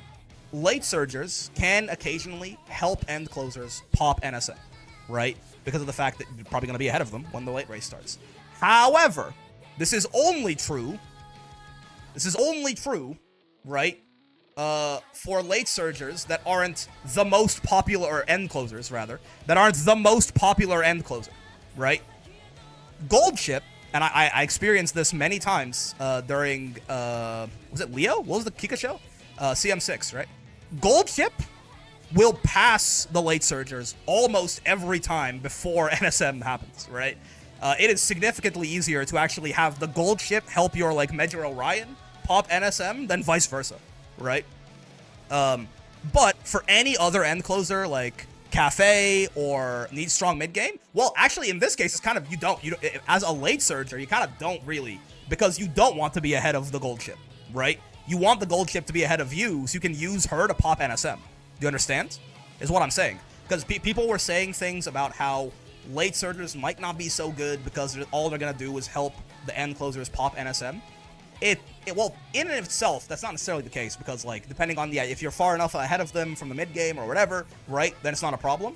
But it also is only even a problem if you're not talking about her. Anchors Away is such a good velocity skill, right? Even on this track, it's 15 seconds of 0.25 velocity, Gold Chip does not. She positions herself like a fucking pace chaser in like as you approach the late race. She's like, fuck. If there's like no paces or fronts, she's gonna be like in first when it comes around, right? So yeah, you have to either build your late surger with a lot of mid race, which is, I mean, just generally a good idea, right? So you can try and put a bit of a gap between you and the end closers, so they can't just slingshot off of you. Or alternatively, if you want to be lazy and you think that it's mostly going to be gold chips, you can do the exact opposite. You can kind of sacrifice your mid game for just way more other shit, and then just hope to slingshot off the gold chip. But realistically, the best thing to do is probably going to be to just slam as much mid game on your late surges as possible, right? To try and slingshot off, just try and get too far ahead. But yeah, lates and ends should both be perfectly fine. Lates can also, I mean, everyone can grab Maestro. Yo, Brig, get in. Give me a sec. Lates can grab Maestro. Everyone can grab Maestro. Lates can also grab, Lie in Wait as well, right? So there's lots of good recoveries to use. You only need the one, though, right? You only need the one. Gold Chip coming with Go Home Specialist. Again, as always, Gold Chip is the world's easiest fucking horse to build all the time. She comes with her gold recovery. It's all she needs. She's got good stat growths for it, right? All you have to worry about is getting her to max speed, which is fine. You can just go like 3 speed, 2 wit, fucking Rico on her or some shit, maybe. No. You probably need 20% stamina. I forget. I think I was hitting. I think I was hitting. It was harder on the Kika show where you need a little bit more stam, but I think I was hitting like somewhere in the neighborhood of like 850 to 900 stam on Gold Chip with just Rico, like no stam cards, just Rico and stam sparks, and like prioritizing stam a little bit for bursts. How much stam you need? About 900 stam, 450 guts, and 1 gold will do you well, right? You'll survive like all the time, basically, right? 20 stam, 10 power growth. Yeah. So like I think on Gold Chip you can probably get away with like. Fuck, you can probably get away with 3 speed, 2 wit, 1 Rico, right? Maybe your 3 speed, maybe like borrow like an MLB Biko Pegasus or something like that. Because I have the one thing with Gold Chip is I found that with 0% speed growth, when you have other things to worry about, it can actually still be kind of hard to get to 1200 speed, even with 3 speed cards, right? So make sure those 3 speed cards are like real good. Again, if MLB Kitasan, if you don't have one of those, I'm sorry for your loss. Any like MLB Speed SR that you might have, and then maybe like borrow an MLB Biko Pegasus, and that will, if you get like a lucky enough run, it should not be very hard to cap your speed off of that. If you're, I mean, you could, the more you spec into like if you break a stam card, for example, then you could absolutely completely ignore stam as far as your bursts, right? So maybe you could put more bursts into speed, right? I mean, if you bring 2 wit cards, maybe you don't have to worry about bursting on wit at all, so you can just put more of your burst into speed and stamina. It'll depend, right? It's always the give and take with how you build your decks. But I do think there should be a lot of different ways to build a gold chip that can hit something like this. The question will be, this I'm a little worried about, right? You don't need, by the way, it's not like there's some breakpoint at 900. If you have like 850 power, it's probably like good enough. But I think you just don't want to get too much lower than that, right? But I do wonder how, because you'll get a lot of power just from clicking speed trainings, right? Another thing that's going to make Gold Chip pretty easy to build for this is that you can actually burst on power. How 750? I mean, we can check.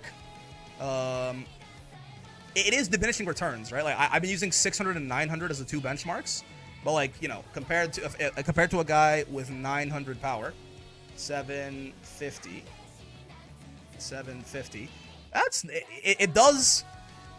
This is actually a really nice. I mean, this is still you're losing like about 3/4 of a length, but that's not bad, right? It is like you hit diminishing returns kind of fast on it, right? 750 might not be so bad, right?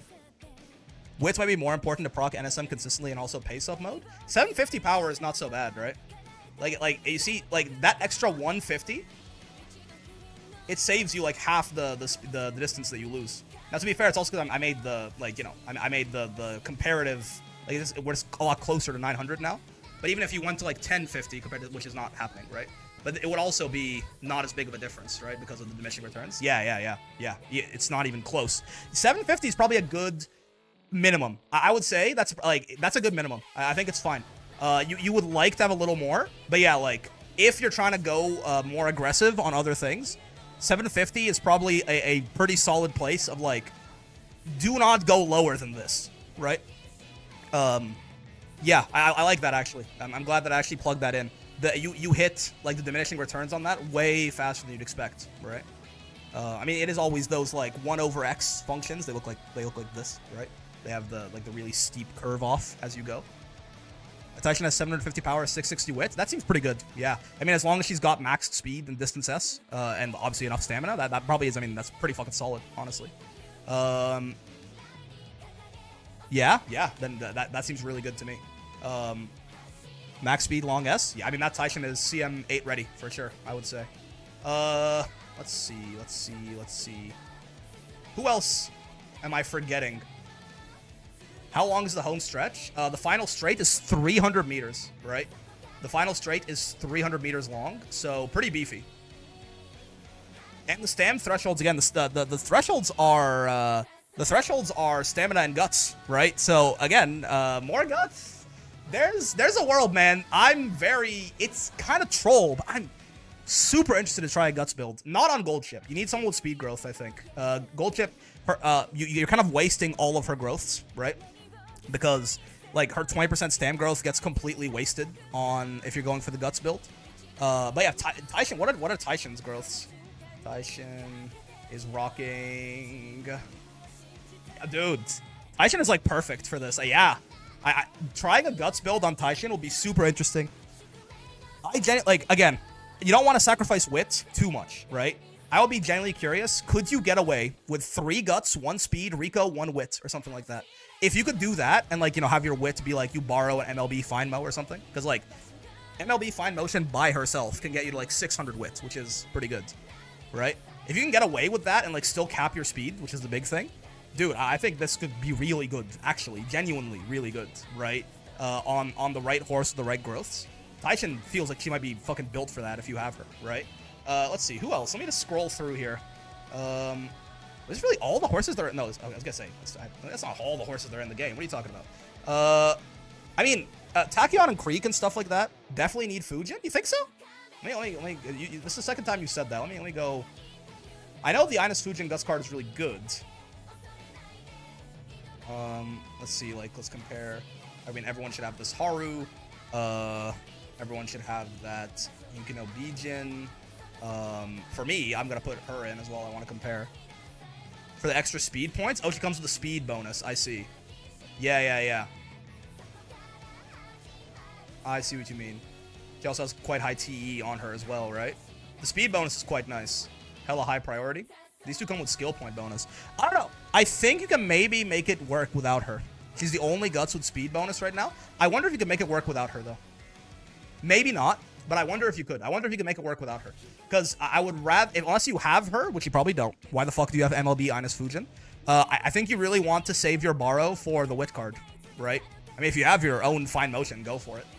But I feel like borrowing an MLB fine motion is going to be really important to have the strategy hit any reasonable amount of wit that is even like remotely passable, right? Speed will probably be your highest priority for bursts in this, right? Going 1 Kita might not be bad. Well, you got your 1 speed card has basically has to be Kita-san probably, right? You go 3 speed, 3 guts, 1 speed, 1 Rico, 1 wits. Maybe. Let's see, who else? Yeah, the survivalists, I think, like Tachyon and Creek, are probably not super great here, right? Just because, I don't know, it's just not that hard to live. I guess you could try and go for something where you could grab Creek and have her, like, late surge or something like... No, actually, no. What are the requirements for her ult? Actually, maybe she kind of has to be pacing, yeah. I mean, you could grab Creek and just have her activate Pure Hearts and then go for way less stamina, right? Creek could probably live on, like, 700-something stamina, if I had to guess.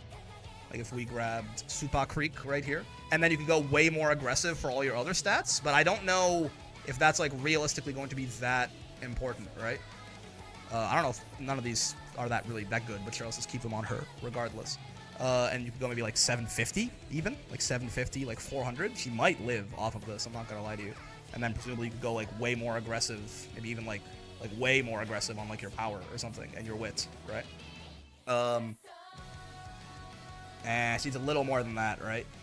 Yeah, Pure Heart's good. It's not quite that good. 800? Yeah, I mean, she can get away with, like, 100 less stam. I mean, you could 450 guts as like a baseline is not really that hard to hit as long as you just bring Rico. Yeah, she can get away with like a little less damn, but it's not that much, right? It's not that much. We're about to sit at the join period. No, you're okay. You go without me. I'm still yapping. Whenever I'm done, I might join. Yeah, I don't know. I mean, they're fine, but nothing particularly striking about them. I mean, Tachyon does come with a speed bonus on hers, right? It's not as good. Oh, ooh. It's not as good as Creeks as a recovery. It's just a regular gold. That's all you need, right? And it does come with a speed bonus, which will last you for 10 seconds. So like 10 seconds of mid-race velocity. I mean, that's good, right? You won't get any carryover here, but yeah, the course is too long. You won't get any speed carryover, but it's still nice. It's 10 seconds of 0.25. It's almost like an anchor's away. But I have to go in a bit. Just wanted to see your Umas. All good. Oh, my bad, man. Yeah, I I know you're new here, but yeah, I usually get lost in the sauce just yapping. And then suddenly it's like, what the fuck? It's been 2 hours. When did that happen? Tachyon could I mean, she's fine.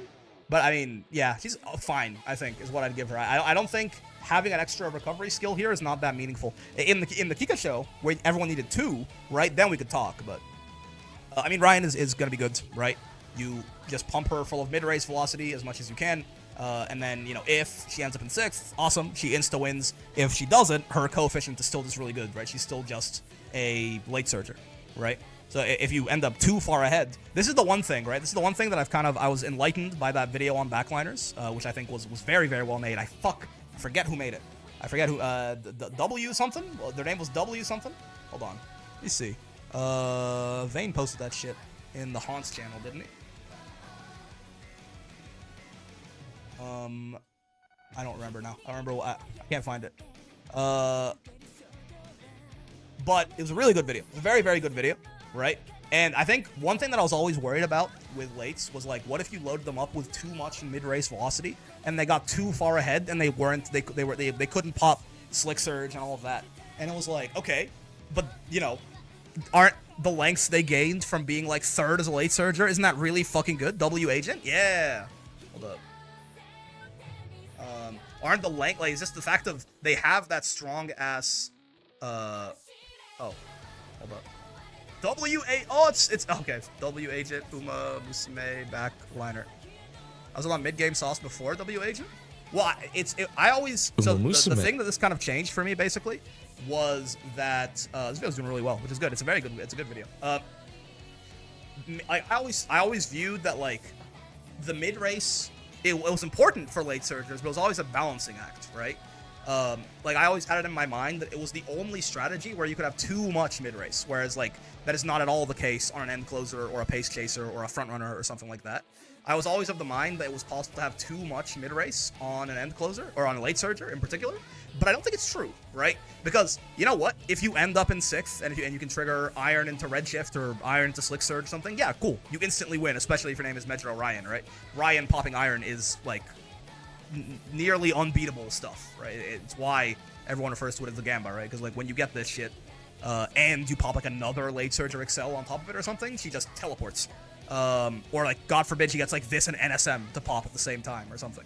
But if she doesn't do that, if she just ends up in, like, 4th or 3rd or something, because she has too much mid-game, well, this, right? They have the 2nd best velocity coefficient and the best acceleration coefficient. So, like, they can just kind of still muscle their way and win anyways, right? Late surgers are inherently very strong in the late race. That's their whole fucking point. So even if they don't hit their Gambas, if they've gained all of those lengths already from just pushing up with mid-race, they're still fine, actually. Right? They're still totally fine. So Ryan can definitely be good, right? Just throw as much mid-race on her as possible. Especially in this case to avoid being no stopping me food for the end closers, right? End closers are just less fun late surgers, you know. I mean, Mayano is, she comes with Spurt, so she's going to be easy to build, right? Comes with Spurt, you can just grab it from her G1 event, which is very nice. I mean, she comes with NSM as well, but again, during Alharu, that is not really that useful. Breath of Fresh Air fucking sucks, but luckily you don't have to rely on it, right? Because of the fact that you only need the 1 recovery here. Her ult isn't bad either, right? It's speed and acceleration. It's just, it's a little, final corner makes it kind of worthless here. But, like, in general, it's not bad. But yeah, final corner, I mean, not worthless, because it's still 12 seconds of 0.25 target speed when you're at max speed. So it's not going to be bad, but the acceleration will be completely wasted, right? And maybe overtakes aren't quite as common that late into the race as they might otherwise be, but it's still hard to proc blocked from side. This is basically someone who's trying to overtake you, right? Generally, if someone is trying to overtake you, like that, you know, that'll happen. This will occur. Overtakes rarely take less than 2 seconds, unless someone is literally fucking teleporting past you. But yeah, in this late into the race, overtakes might be a little bit rare. And again, you're wasting on the acceleration.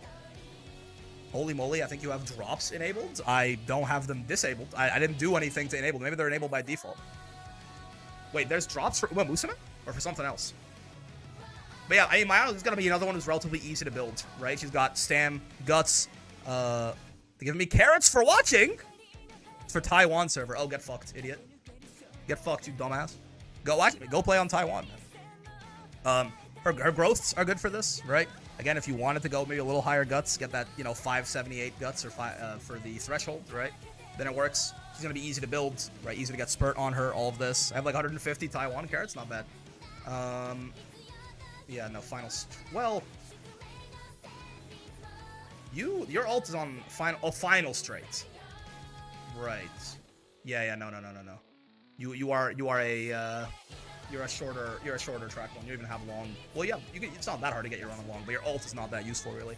Yeah, I don't know. I think outside of like the normal, I don't think there's anything about this course that will make, you know, late surge is going to be really good here, end close is going to be really good here, and you know all of your normal front and pace favorites can work. You just have to be a little clever with it, right? I don't think there's anything too special about the track is going to really change much, right? Yeah, Saiyan Sky, I feel like for fronts, because I also expect one of the reasons that I think Saiyan could be good here, besides the fact that just, you know, if she pops her ult, she goes to the moon, there probably are just going to be a lot fewer fronts here, right? So it's going to be significantly easier for you to fight for first place with Saiyan, whereas normally it's a little bit harder. Like, Saiyan is not very good at taking first place from, like, the other, like, you know, like, again, Saramaru is the big example, who has a mid-race velocity skill, right? It's a lot harder to overtake that. But here, I mean, she does have a particular, well, you have to be one length ahead of the person in second, right? Which could happen, but she has a mid-race velocity skill for longs here, which is quite nice. And she comes with a escape artist too, right? And again, you know, you really have to overcome this really nasty coefficient difference that that fronts do, right? Saiyan's a jobber, Maru should win every time. Yes, exactly. But on this course, where you're probably not going to have that much competition, right, for first, there's not going to be that many there's like a solid chance if you build a Saiyan Sky, there's a solid chance you're like one of one frontrunners in the lobby, or like one of two frontrunners in the lobby, or something like that. And the interesting thing about Saiyan is that if Maru pops angling and scheming, she's just going to lose to gold ship, probably, right? You kind of need to be a little fancy with it. You need, like, to get some way for Maru to, like, NSM off of, yeah, exactly. Suicide Suzuka, yes, exactly. Right? You need, like, Maru to, like, NSM off of Suzuka or something like that. Whereas, I mean, it doesn't necessarily, it's not as mandatory for Saiyan, I think. Just grab, like, this is a big deal. Now, you might still get run down by a gold ship. It could definitely happen, but I think it's going to be a little harder for it to happen, right? You're going to accelerate real fast here. It's going to at least be a little bit more stable. Though, if you're going to bring her, you might as well bring the Suicide Suzuka anyway, right?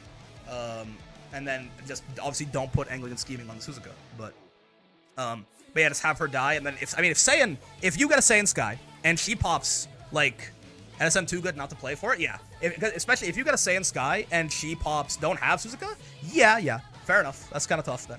But yeah, like, if you get Saiyan Sky and she pops angling and NSM, I mean, she's gonna teleport, right? She should, at that point, you know, she should beat most backliners who don't also get the nuts or something like that. They have to go in another room with 3-hour limit, just go in whenever you feel like, gotcha. She should, at that point, beat most backliners who don't, like, get the nuts, right? Like, a Ryan that pops, like, Iron and NSM is gonna beat her clean, because they just have the same amount of acceleration, but Ryan is just stronger, right, in the late race. But otherwise, it should be pretty crazy. It should be really, really hard to beat a Saiyan that does that. So she is probably a very, very good, like, if you're dead set on building fronts, do you stream Uma every day? No, Wednesdays and Thursdays. Fridays I don't stream. Saturdays is sub only. We do like our own thing there. And then Sunday, Monday, Tuesday is Grand Blue, Fantasy versus Rising. So Wednesday, Thursday. So tomorrow, I think I will be live tomorrow, even though it's New Year's and probably no one is going to be here. I'll probably still be live tomorrow. It's fine. Yeah, I think Saiyan is probably a really good candidate for a Frontier, just because there's going to be so much less competition for first, right? Because fronts are probably going to be a little undervalued here. I mean, otherwise, I think it's your normal shit, right? What does Cafe do? Dober? Oh yeah, I want to get Dober. Yes, I want to get Dober. My God, what does Cafe do? By the way, I never looked at this Uma at all. Chase after an unseen friend. Yes. Sunday silence. When in mid pack in the second half of the race. Moderately increasing velocity. Sure. Very slightly intimidating runners ahead. What the hell? Cafe is gold chip too. Let's see. Her growths are 30% stamina. Nep. Indeed. 30% stamina? Okay, cool. That's like not great. Honestly, it's too much. Right? It's too much. For this course anyway, it's too much. But you would, yeah, I mean, if this was like Gemini Cup, that would be amazing. But it's honestly too much for a 2500. But sure, you can like really, I guess you can maybe even go like Rico and like some speed and stamp sparks or something. But her unique. So she, halfway through the race, she has to be between 4th and 6th. A little hard, right? For an end closer. Oh, she late surges by default. That makes sense. Okay. Yeah. And she gets anchors away. It is just anchors away, but then she also decreases the current speed of everyone above. Whoa. I see. Yeah, this is just anchors away, but a little better, right? I mean, this is not a huge deal, but like again, it's gonna last for 15 seconds, right? I see. I mean, Cafe will be good here then, yeah. No, but her growths are not amazing, I will say. Her growths are not amazing. Ooh, slightly steal endurance from runners ahead when positioned towards the back. How much is this? Huh. Her growths are fucked? Well, you say this is a gold. This is not a gold recovery, but I wonder if she could live more recovery? Yeah. Stamina Siphon's like an inherited Creek unique. With her growths, you might be able to make this work. You might be able to just go off of this and not have a recovery otherwise. Right? I don't know. There's a little bit of like, long straightaways and corners built in as well. I mean, Cafe is probably good here, yeah, for sure, right? I find it hard to. She has like style like straightaways or long straightaways and corners built in. Her ult seems like very good. You could maybe do some fuck shit with Stamina Siphon, but maybe not worth building around, right? I can see it for sure. And then Dober herself, how the fuck?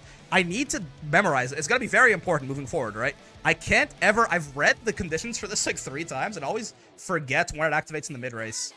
Okay. If the final corner, I tried triple guts on Ogre fairly mid roll, I think, but posted in Hans chat. Ooh, okay, let's see.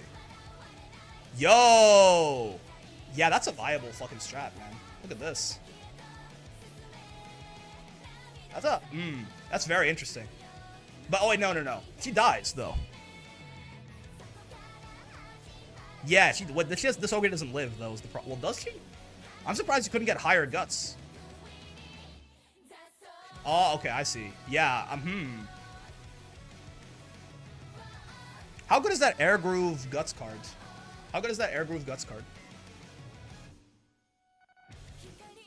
If I remember correctly, not very. Why does Guts bonus on her? Yeah, interesting. I feel like I would expect you to have gotten a little bit more Guts there with 3 Guts. I think that Ogre dies, right? Maybe not if she's late surging. Let's see. You know what? Let's just grab this gold chip and make her a late surger. Give her Maestro instead of Go Home Specialist.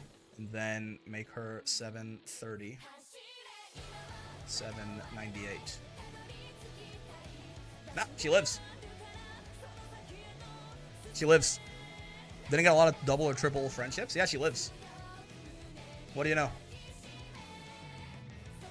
Huh. There's legs to it. Right? This can work for sure. This can definitely work, right? Yeah, and the Find Mo by itself lets you hit almost 600 with 1 wit card. I'm curious, man. I think it might not be the most consistent thing, but I think you could get a demon out of this. You could, right? Oh yeah, Dober. So 16-star Stamp Sparks didn't finish all Rico events? Yeah, no, she lives, by the way. She doesn't die. Your problem is your guts is too low, honestly. Your guts is too low is the big one. I would have wanted you to have more guts on that. Okay, so it activates in the... Oh, okay. I see. If the final corner happens in the mid-race, then it activates in the mid-race. I see. If the final corner isn't in the mid-race, then it activates on a corner that isn't the final corner in the mid-race. So, this might seem like there's really only two things about this. If the race is like longer than 2200, this activates in the late race. If it's shorter, it activates in the mid-race, right? Gotcha. So in this case, it will just activate on... And you have to not have gotten rushed, which is a little rough, but you know. It'll just activate right here. Right on that corner right there. AKA, that shit is really fucking good, huh? 5th or 6th, right? You can't have gotten rushed. You have to be 5th or 6th, and you get it. Yeah, Dober will be good here. For sure, right? I don't know about Sharp Gaze or All-Seeing Eyes, personally. But, Kyoto... Whoa, she has the gold skill for Kyoto Racecourse? That's funny. The rest of her skills that are built in are not super good, right? Does she have any interesting... Yeah, not really. Yeah, the rest of her skills and events and stuff like that aren't very good. This ult is just, I mean, this is going to be a more consistent iron, right? It's going to be a more consistent iron. So, well, if she hits this and she hits NSM, she wins, right? So if you have Dober, yeah, Dober is going to be very, very good here as a late surger, for sure, right? Dober and Cafe, I mean, are probably the two new ones that are quite good. I don't know anything about these three, actually. I've been ignoring... I need this, you know what? Let me grab the... Where's the Nakayama Racecourse? Right here. And then... Actually, let's do this. Let's just close all of these other fucking tabs, because I have too many open. I don't know anything about you. What do you guys do? You... 8, 8, 14. You're like more of a mile racer, aren't you? Gold City, usually? Final corner speed and acceleration if you're 3rd and 6th. I mean, that is good. But yeah, this is at its best in the mile, where you'll get like some speed carryover and then some acceleration out of it, right? Makes sense. Yeah, mile. She has line weight on her baseline. That's very nice. 1.5 million. Okay, so you're more of a mile racer. That makes sense. Rudolph. Arrows, whistle, shadows, disperse. Final corner. You have to be better than 4th. Overtake target time. What is that? Overtake target time. Second, you've been an overtake target. If another girl, if you're up to 20, if you're 20 meters or less ahead of you, and she can catch up to you within 15 seconds of the current speed. So it's not going to be that hard to proc most of the time, right? And then you get some target speeds. So this is a long, this is for longs for sure, right? Because you want the final corner to happen when you're already at top speed. So like right here, for example, she has to be an overtake target. Yeah. So like in Nakayama Racecourse, right? This will be good. 15 seconds, like, he has to be ever so slightly faster than you. That's not, like, you know, in 15 seconds, she makes up 20 meters. That is not that tight. She doesn't have to be, like, speeding towards you, just, like, ever so slightly faster, and it'll work, right? So, I mean, she could be good here, actually, right? This is at its best on a long course. Just want to wish you Happy New Year's. Also want to say that the new Grand Blue character looks like a horse girl due to her hairband. In the gacha? I'm unfamiliar. Her growths aren't bad, either. 14% stam. Honestly, like, you just need a little bit of stam growth, 8% speed, 8% wit. It's something. It's something. Yeah, I think this Rudolph could be good here for sure, right? Oh, is she a pacer by default, though? She can late surge. I was like, I know Rudolph to be a late surger. She comes with a gold skill built in, and she has pace chaser corners, but you probably would rather... She comes with Be Still hints, so you could get away with Zeno Rob Roy. Kit is pace focused. Yeah, you could bring Zeno Rob Roy speed, and then... You'll get lion weight for cheaper, which is something. Though, important to note, right? I had this problem a couple of times in... Was it Leo? What the fuck was the... Again, the Kika show. The CM6, the one before this one. Lion weight requires you to be, like, 5th or worse? Yeah, right? This is who I'm talking about? Let's see.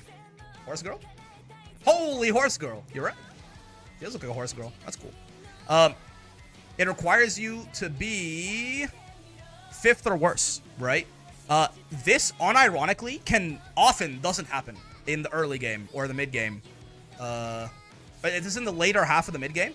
This, like, unironically doesn't happen very often in these lobbies that are so end closer heavy. So lie in wait is not the most reliable gold skill. It happens a lot. Like, it's like, you know, 60% of the time this goes off, right? But that's not very good, right?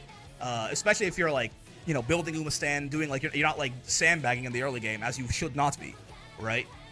You can actually have, I've had a couple of different runs. I had a late Surge or Ogre that I brought into the Kika show.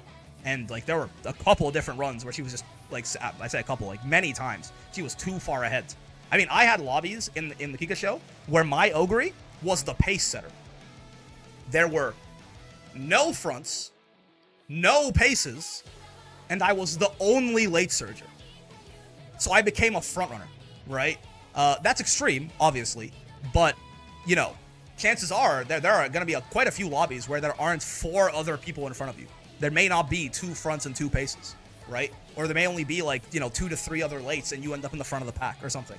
In that case, you don't get this, right? So probably Maestro is everyone's best bet, unless you are talking about go home specialist or something. But yeah, so I mean, you could still just run her as a late surger, but nothing particularly amazingly impressive on her. What about you? 10, 10, 10. I mean, these are interesting. If you want to do the guts build, by the way, these are very, very interesting growths, but you could get her to run long. She's a pacer. You could get her to run late, theoretically. What is this? On the final straight, she gains target speed.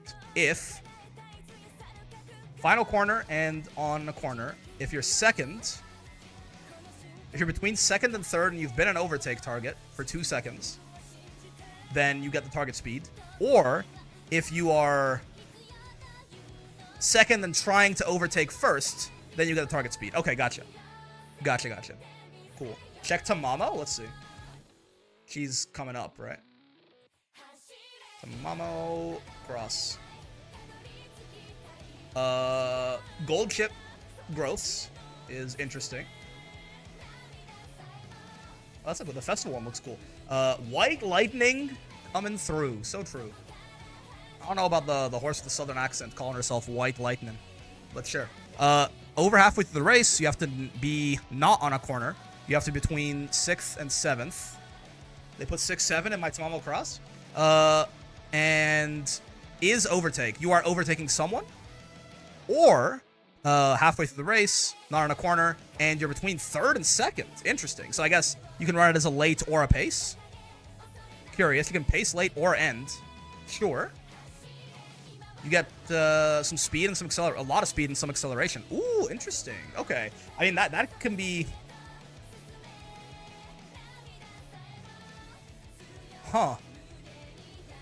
This is better on mediums, right? This is mostly good on... I mean, it's great on mediums. It's just a nice positioning skill. I mean, I guess it's good on longs. I mean, on longs, it's going to be 12 seconds of speed, right? This is probably better on, like... This would be pretty good for, like, Scorpio, probably, right? Halfway through the race. Like, if you're on, like, a 2,000... Is there a 2,000 here? Yeah. If you're on, like, a 2,000, and you're not on a corner, halfway through the race, 1,000 meters in is... Corner 3 is 1,200. Yeah. So it's, like, right here. You can't really get any speed carryover from that, I don't think. I don't think this would last quite long enough. I don't know if the acceleration is that useful off of this, right? Could build some shenanigans on that straight into late race. Oh, are you talking about... the problem is there's a straight earlier that's halfway through the race, right? Like, if you're talking about the, this CM, it'll pop here. No? This is over halfway. So you won't get... it's just... It'll be good for positioning, but you can't pop it here if that's what you're talking about. I don't think you'll ever be... Because halfway through the race is, like, 1250. 1250 is... slightly after this downhill starts. Yeah. It'll be good for positioning, but you're not going to get any carryover off of this, I think. This straight starts when? Straight 2 is 1375. Yeah, I don't think you're quite going to get any carryover. You stay out of position, condition, and move into one of them? I guess.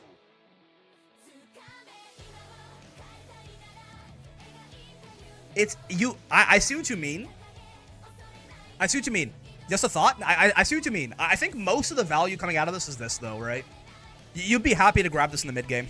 right? It's just gonna be fucking 12 seconds of 0.35. It's still good. The 0.1 excel is nice, but it's more of like, if you can get this to matter, then awesome, right? And I guess you could, if you get lucky, the actual interesting thing, which maybe is what you were alluding to, is that if this triggers like here, you could actually get some speed carryover. Yeah. And that would be really ridiculous, right? 0.35 speed carryover is a big deal. That saves you like 2 seconds of acceleration or something. Well, closer to like 1 second probably, but still, right? Could be very nice. Yeah. There could be some shenanigans with that. The high roll is very good, and then even if it just activates like right when the mid race happens, and you just get fucking. This is basically it's better than Anchors Away, right? Like Anchors Away is, well, maybe it's the same.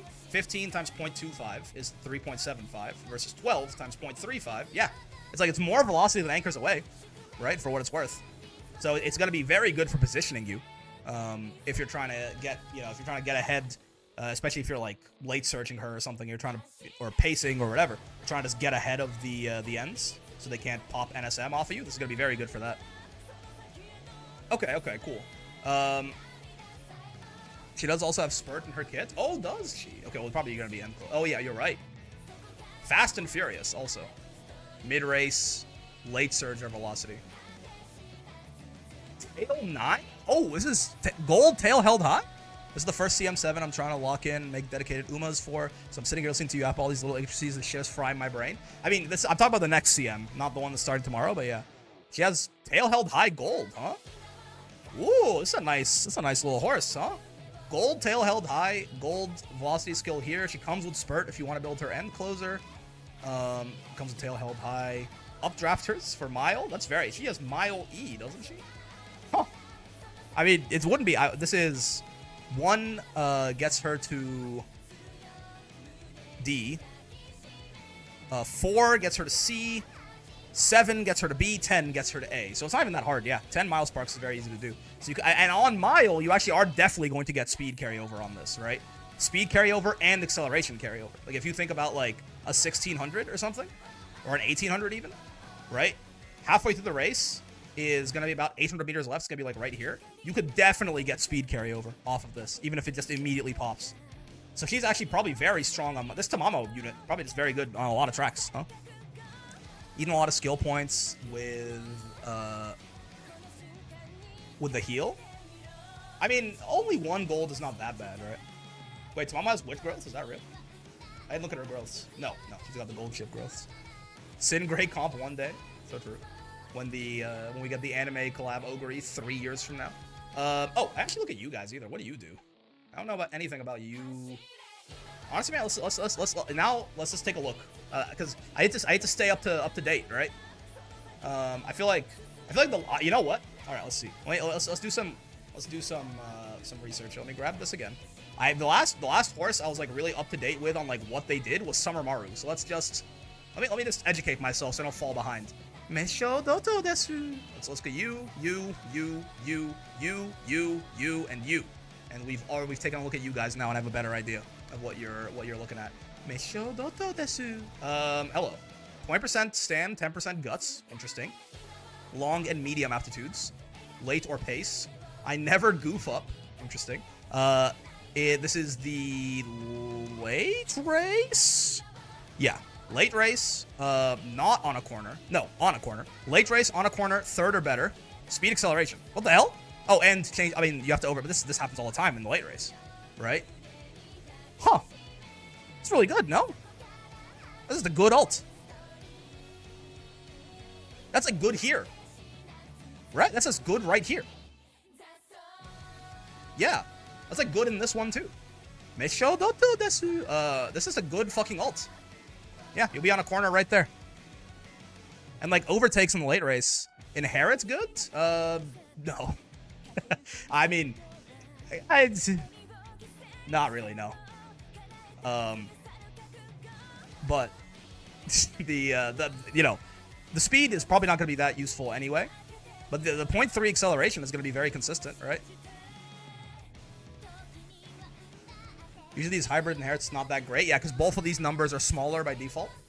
It is a shame this can't pop in the mid race ever, because it means like the speed is mostly going to be wasted almost all the time, I think. There's no way for you to get any kind of speed carryover out of this or anything like that. But, I mean, this should be a pretty consistent 0.3 acceleration ultimate for 12 seconds on this, right? So, like, she should be quite good here. Medium corners, prepared to pass, sure. Non-standard distance. Hey, late Doto, yeah. She has non-standard distance as well, which the Armakinen is 2,500. She comes with Speed Star. Oh, that's cool. They really want you to pace her, though, right? Indomitable. When passed by another runner mid-race, you recover. Okay, interesting. Subdued pace, medium. Secret events? Anything super interesting here? Oh, yeah, right. She has a debuff. Yeah. Prepared to pass an up-tempo. Okay, nothing too crazy in her secret events, I don't think, right? Okay, cool. Okay, I mean, just a very strong, generic, like, pace late horse, right? Not generic, but, like, just, like, generally good, I think. You might think this, oh, this means you have to be pacing. In this CM, you could definitely get this to happen on late, right? I think it's going to be very common for lates to basically be the paces, right? You're going to be in, like, there's going to be, like, 1 or 2 fronts or something, maybe, like, 1 pace. It's going to be not that hard to be third immediately into the late race as a late surger. Okay, cool. I'm interested. I think Doto could definitely work. Aishin Flash. Again, medium long, mostly. Seems like a late surger. Schwarzes Schwert. Black something. I don't know what Schwert means. It's a speed skill. It is bad start equals 0, so you can't late start, right? I assume is what that means. And you can't get rushed. So you can't late start, you can't be rushed. You have to be third or worse? Greater than 3, yeah. You have to be third or worse on the final corner. What? On spurt start, she flies. Oh, it's final corner or beyond and not on a corner. I see. This needs to be on, like, a really short track, no? This is weird. This seems kind of anti-synergistic with, like, her stats, no? 20% width growth. Yeah, this is like a mile horse, isn't it? Because you want the final corner. This is a closer speed skill? Oh, I guess it's a speed skill. Yeah, what am I talking about? Yeah. That's fine then, right? Yeah, never mind. I was thinking it was an Excel alt for a second, then I was like, this is never going to be useful unless it's like a mile or something. But no, this is good on, like, in a lot of different cases. Yeah. It's even. I mean, it could be good here too, right? Get you some extra speed in the last spurt. Why not? There's some conditions on it, obviously, like not late starting and not getting rushed. You start to get, like, even with some pretty good wit, it can be hard to do. But, I mean, she does have 20% wit growth, right? So if you want to wit max, you can wit max. And yeah, if you're late surging or something, I mean, most of the time you should probably have this fine. Though, again, like we were saying, I mean, you could unironically be too far ahead for this. Well, okay, this is kind of weird, because you want to be worse than third super late in the race. Yeah, okay, it's probably not super good here. It probably is more of a medium skill. Yeah. It probably is more of a medium skill, right? Where you want this to activate not too late into the late race, right? Where it can still help you. Oh, I mean, it's always on the last straight. It's always on the last straight, though, right? Like, this means last straight. Right? When you see is final corner equals 1, this is final corner or beyond, and corner equals 0, this means final straight. Being third or worse at that point, I mean, I guess this is a, if it's close, this can be the difference maker for sure.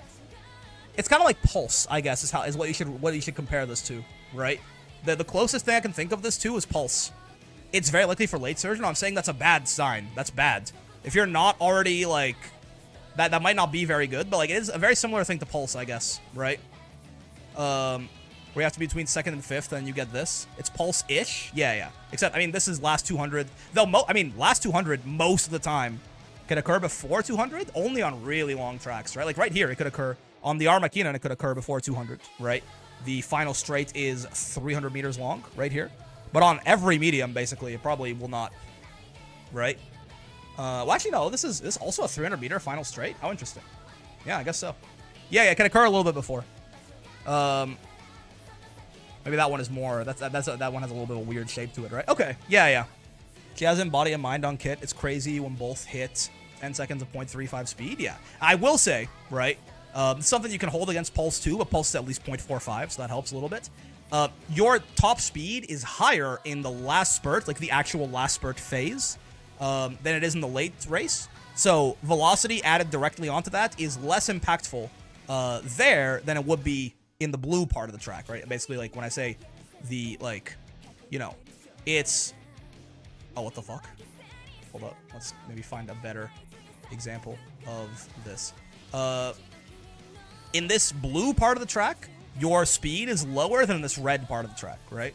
So, like, flat additions of speed are a little worse here than they are here. It's why I don't really like home stretch haste and embody and mind that much. But it is interesting, right? That combined, like, stacking both of those on top of each other, I could see how that could be good, for sure. Hybrid Clip, Happy New Year. This is good news. We can finally BBs, is what I'm saying. Okay, cool. Increased navigation late race. Yeah, she comes with embody and mind as well. She comes with focus, which is nice, because she doesn't want a late start. Fighter's a bit of Gamba, but it's fine. Any cool events on her? Das Sieg. This is victory, right? The victory. Fighter hint. Cool. Tokyo Racecourse hint. Tokyo Racecourse hint. Tokyo Racecourse and standard distance hint. My god. I mean, der Rekord. Amazing. Okay. Interesting. I not Tokyo Uma, yeah. Very special. Like, I mean, you know, if we go back to the Derby, right? She should be very, very good on the Derby, right? I feel like I'm not super impressed by her, though this can be very nice, certainly, right? Oh, yeah, on, like, a shorter medium track, yeah, like CM7, I could see that. If you can, like, neglect your stamina a little bit, having 20% width growth, you can probably do some really good stuff with this, right? She's more for long team trials. I can see that. Yeah, I feel like I'm not super impressed with, like, this does not strike me as the strongest skill I've ever seen or anything like that, right? Interesting. Interesting. Get Ogre out of here. Hello, Hishi Akabono. 20% power, 10% guts. Interesting. Makes sense. Okay, yeah. Stamina's not a problem. She has standard in Tokyo Racecourse. No, I'm saying, like, in general, she doesn't seem super powerful, is what I'm getting at, right? Yeah, 20% power growth and sprint proficiency. This is great. Long G? Yeah. I mean, we're not talking for Nakayama. I just want to know what these horses even fucking do. Because I have not kept up with any of the kits on any of the horses that I've released. It makes, but I mean, 20% power growth on a sprint horse is really good. Because, like, on sprints, power is basically as important as speed, right? What does her ult do? Distance rate somewhere between 45 and 60% of the way through the race. You have to be third or worse. Well, third to fifth. And you have to have less than 70% health. Okay, sure. And you get speed and excel. Interesting. I mean, this will probably happen by default, if I have to guess. So this is basically just like a little over halfway through the race. This will probably get you carryover a lot of the time on these shorter tracks, right? This will be like 6 or 7 seconds of speed and excel. Interesting. I wonder if you can play around with her HP percentage so that she... Because, like, on some of these really short tracks, it might actually pop a little too early. I'm so conflicted because I can't play Uma on my PC, but a lot of other games to play, so shrug. You know. Game of the decade, that's all it is.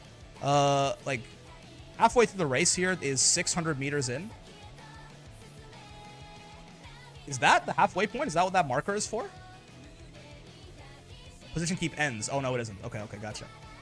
It's still a little bit further ahead then. Alright, anything happen at 600 meters here? Corner 3 ends at 650. Corner 4 starts... Okay, so yeah, it's about here? You could definitely get carry... Okay, yeah, so this... He seems very strong for sprints, no? Akabono? Sunny days, cool, perfect prep. What the fuck is this? Oh! Huh. It's off the Curran-chan card. Okay. Bono for sprints. He seems very... And he has Gourmand, which is probably useless, but whatever. Yeah, okay. So he seems very good for sprints. Gotcha. Mark that off. Yeah, I'm just trying to make sure that I don't fall behind on the horse meta, you know? Because, like, Summer Maru I was familiar with, and, like, kind of everyone before this I'm somewhat familiar with, but, like, I have not looked at any of these at all. Okay, so you are just kind of good in a lot of cases. You, I'm not super enamored with. You're really, really good on sprints and, like, pretty good on miles, too. Oh, full armor Fuku, did I not? I thought I opened her up. 10, 10, 10, interesting growths. Medium long, latent pace, bountiful harvest. What is this? Speed skill, again. Halfway through the race, you have to be 4th or worse, and you've been an overtake target. That's curious. In the mid-race, I guess it could happen, right? This is not going to be... well, it definitely can happen, but it's not going to be the most consistent thing on when this activates. Someone has to pop a velocity skill next to you or something like that. Like, if you can get this to pop, I mean, again, any speed in the mid-race is always very nice for positioning purposes, right? Okay, cool. Longs. When passing another runner late race, she gets a lot of speed. Final corner, she gets speed. This is a closer skill. Interesting. It comes with Slick Surge built in. And she gets Slick Surge hints again. Cool. Oh, wait, no. She doesn't come with it built in. It's from events. Yeah. She gets Slick Surge hint from this. These are 2 G2s, and then the Kika Shell, it shouldn't be too hard. And she gets 25 speed and power, and race bonus will apply to this. So probably going to be like closer to 30, 33 most of the time, right? So that's pretty fucking good, actually. Okay. I see. Her ult is a little weird, but people are popping, like, you know, if you're in a lobby with people who, like, know what they're doing, which is kind of, you know, is where things matter, really. This is really, I mean, it's going to happen, right? Someone's going to pop a velocity skill. You won't pop a velocity skill at the same time. They'll start to overtake you, right? Boom, right? Good in a Golshi lobby. Yeah, Anchors Away will definitely pop this at some point. Yeah, I think he's quite good. I can see her being good for this too, actually. Are you homebrewing the strategy and or do you know the meta for Sagittarius? I've kind of gotten, we talked about Sagittarius for a while. Now I'm just kind of trying to catch myself up to date with what all the new horses that have come out since Summer Maru do. But I think nothing too surprising as far as I am basically, I mean, homebrewing in the sense that, like, I'm just looking at the course and trying to decide based off that. Nothing too surprising, I think, insofar as, like, you know, Gold Ship is good, Taishin is good, and closers are good, right? Late Surgers can work really well as well, right? Dober is going to be really good for this. Ryan is going to be good for this. If you want to make fronts or paces work, you can definitely do it, but you probably need some, like, sacrificial strategies to get them to pop NSM off of Suzuka or something like that. The only notable things that I would say that are, like, special about Sagittarius compared to other races is, like, compared to, like, what's different between this and the Kika Show, for example, is, unlike the Kika Show CM, where I heavily disagreed with how much people were saying power was a really, really big deal. I think it kind of was just wrong. I don't think it was very right. Here, I think it matters a lot because there's 3 uphills you're going to run into, and they all happen when you're at top speed. So it's a real bitch. So you probably don't really want to go below even like 750 power is probably like the minimum. That seems like a good idea. And like the more you can get, the better, right? But otherwise, it's a long CM, right? End closers and late surgers do very well here. NSM, no stopping me, is very good here. You know, fronts and paces can work, but you need to put a little bit more effort into it for sure. It's also not super long, so a lot of like the survivalist paces are not super useful because anyone can live on like 900 stamina and a gold recovery. So, but I could see full armor Fuku being pretty good here, actually, right? Good. Oh, stamina and guts are the thresholds for this track too. So you know, 10% stam, 10% guts, 10% wit growth. If this was like 10% speed, 10% guts, 10% wit, this would be like the perfect thing for the 3 guts strat, right? Very, very curious. I think it's a good horse though, right? Definitely a viable competitive horse. I think it actually could work pretty well in the Armakinen as well, right? You probably run her late and just go from there. Grab Maestro on her or something like that. Digiton, I saw you in the miles. OMG, the final sprint. 8877, what the? Huh. 8% speed, 8% stamina, 7% power, 7% wits. Okay, sure.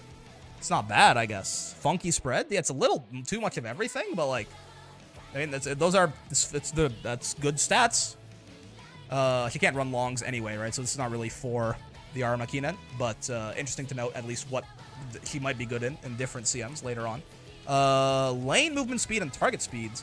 Change order up and after. What the fuck does that mean? Huh? What did you just say to me? Checks how many times you've overtaken someone after entering the late race. Oh. Oh. Change order up and after? What the fuck? OG Rudolph has that condition? Yes, I do remember this now. Behold, Thine Emperor's Divine Might has that same one. I just forgot that it was fucking named like this. So you have to pass 2 people after entering the late race. Super doable. And you just get speed and movement speed. So this could help you not get blocked. Sure. Sure, man. Yeah. And by the virtue of the fact that you are overtaking people, you're probably at least partially done accelerating. So it actually could be useful. The movement speed means it'll be less likely for you to get blocked as well, right? Okay. Not like a ridiculous ult, I don't think. But solid. Should be quite consistent to pop at the very least.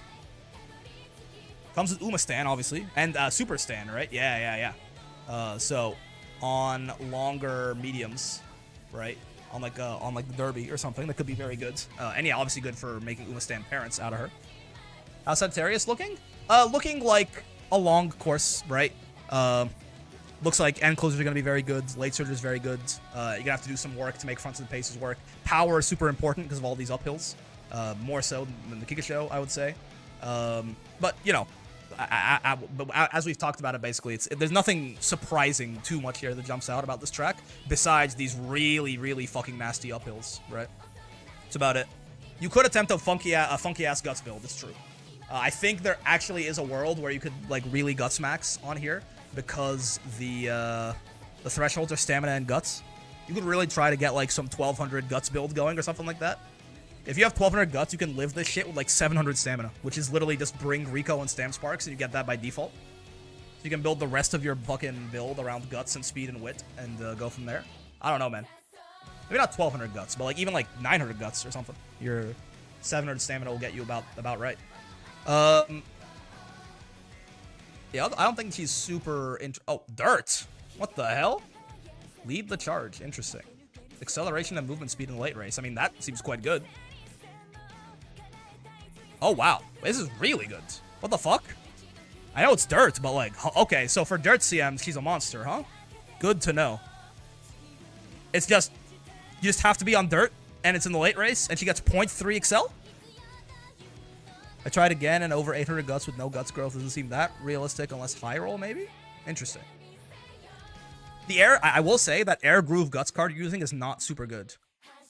But I don't know how much of a difference it will make to slot in a better one. Might not be that big of a difference. I'll be curious to test it out a little bit myself, but it's probably not what I'm going to end up going with if I had to guess. But yeah, this is fucking crazy on Dirt, no? Well, I guess it is random, though, so it could trigger... Never mind. It is kind of like Slick Surge. It could trigger it about... Yeah, never mind. I thought it was phase equals 2. No, it's not that great. It's not that great. But it is Nurse. I mean, you could combine this if it was like a Dirt Mile, and you combine this like with Furious Feet, with Slick Surge, you know? Give yourself many more, like a third acceleration skill that could hit at a good time. Could be very, very good, right? As far as secret events, the Oshi report. What the fuck? Whoa.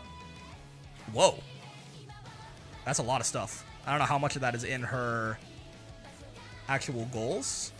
20 speed, 20 power, updrafters, and unyielding. It's a really, really good event. How much of this is already in her? How much of this is in her goals? Oh, like not most of it, right? Well, she does have placed third or better in 3 G1s, starting in Senior June. But yeah, a lot of this is this one you can run at the end. That's fine. Oka Show, NHK Mile Cup is in there. Mile Championship is also in there. Mile Championship, NHK Mile Champion. Yeah, they're both there, so that's good. February Stakes isn't there, but it's Dirt, so she'll do that pretty easily. Victoria Mile and Yasta Keenan. Okay, so yeah, you can run those as part of it's not that bad, actually. It's not that bad, right? It's not that bad, because you can run the Victoria Mile, I think, and the Yasta Keenan, I think, are both gonna fit within... Actually, when is the Victoria? The Yasta Keenan does, for sure, I think. Yeah, it's June. This is May. Oh, no, okay. Yeah. Oh, late June. Oh, never mind. All right, fine. Interesting. Placed third or better in 3 G1 races in over 8 turns? What the hell? Westford, this is so aggressive.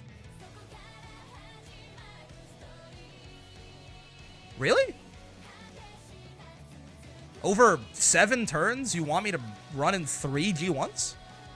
Ogre has something like this, but it's 2 G1s in 12 turns. You have to run so much, and none of your goal races here. Like, none of these fit into that. The Yasukinen is too early. The Victoria Mile is too... Oh, no, is this when it ends? Is this when it ends, or when it begins? How's this written? I'll be able to tell if I look at Ogre. Ends? Oh, okay. By that time. That makes sense. Okay. And, oh, it starts from here, I guess. Right. Oh, I'm stupid. Don't look at me. Don't look at me. Don't talk to me. I'm a dumb guy. I still have a fever, okay? You can't be mean to me. Right, okay. No. So you can definitely do all 3. You do these 3 then, right? You do the February Stakes, you do the Victoria Mile, you do the Yasukinen as part of that. Okay. So you got that covered. These 2 are in your goal races. This is... You can just run this... So it's just these 2 that are, like, extra. That's totally fine. Okay, it's a very strong event, too, right? 20 speed, 20 power, and updrafters, and unyielding spirits. Very good. Participate in the Takarazuka Kinen. 1 random stat plus 10, and skill points plus 45. Plus 2... if you win, probably, it's plus 10, and skill points plus 45. I assume this is, like, on top of the stat bonus you would get for winning anyway? Weird. Okay. But yeah, seems very strong for dirt miles in particular, and then just pretty good generally for miles and mediums. But yeah, mostly probably a Umastan parent dispenser, I think, right? Halloween Creek, give Mummy a hug, get it? Because she's British and a mummy. Mediums and longs, pace late, yeah, normal stuff. Speed and excel, final corner, and not on a corner. Are you fucking kidding me? What? She has mile G and short G? Huh? Am I missing something? You want it to be the last straight. You want it to be the final straight? And you put acceleration on it? And she can't run in sprints? She's not great? Yeah, wait, what? She's ass? Cool. Gotcha. They made her ass. That's weird. She comes with curvature, which is like the most useless skill to come with, unfortunately. Because like, what are you gonna do? Not run Kita-san? Okay, cool. She has murmur, I guess. Yeah, okay. It's another murmur dispenser, possibly. Wow. That's really not good. Lots of secret events. What the hell? Oh, right. This is the thing that get under the weather. This like makes you, yeah, fail trainings more. Regular Creek has this too, doesn't she? Shining brightly status. Huh. Wow, she's bad. Right? She doesn't do anything. Cool. This is like a way, like, if you just think about the speed, this is like a way worse version of all of the closer speeds. Are secret events different between the skins? I thought they were the same. Oh, they might be. You know what? You might be right. Because they usually do have something to do with just like the whole, I think you are right. Let's check like Ogre, for example. Should be the same. Yeah, because all the events are the same, aren't they?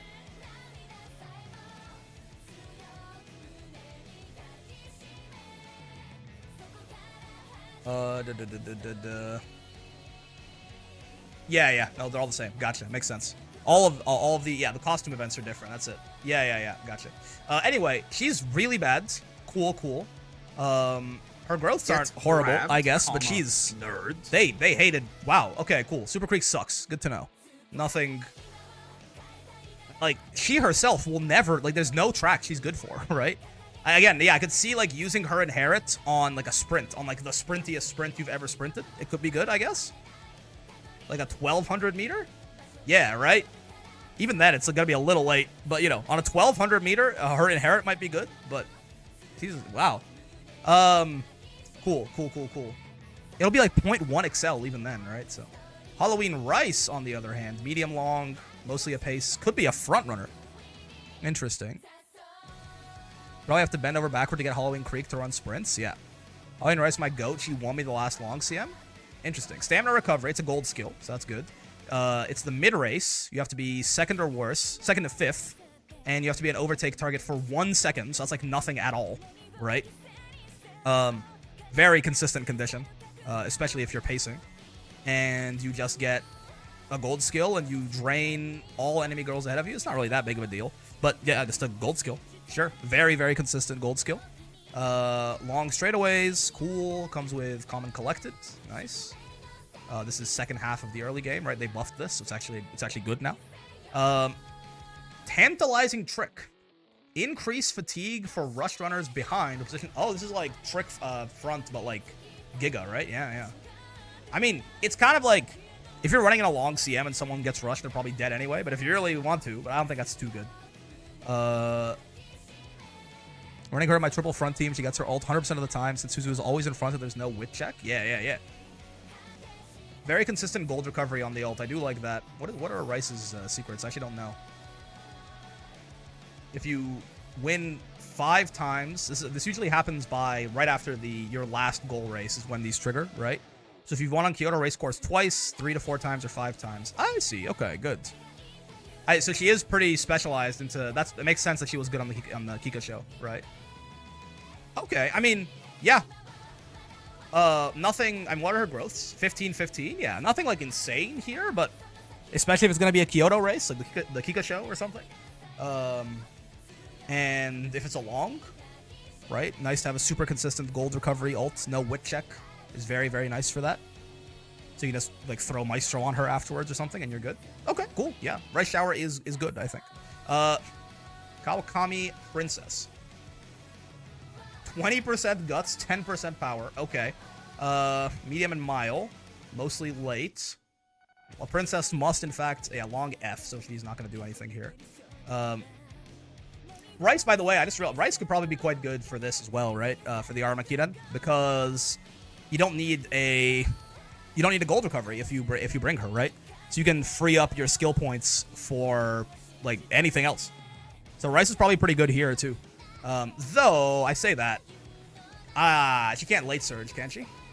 I just realized. Again, you can make it work, but it's good. Yeah. Well, she can.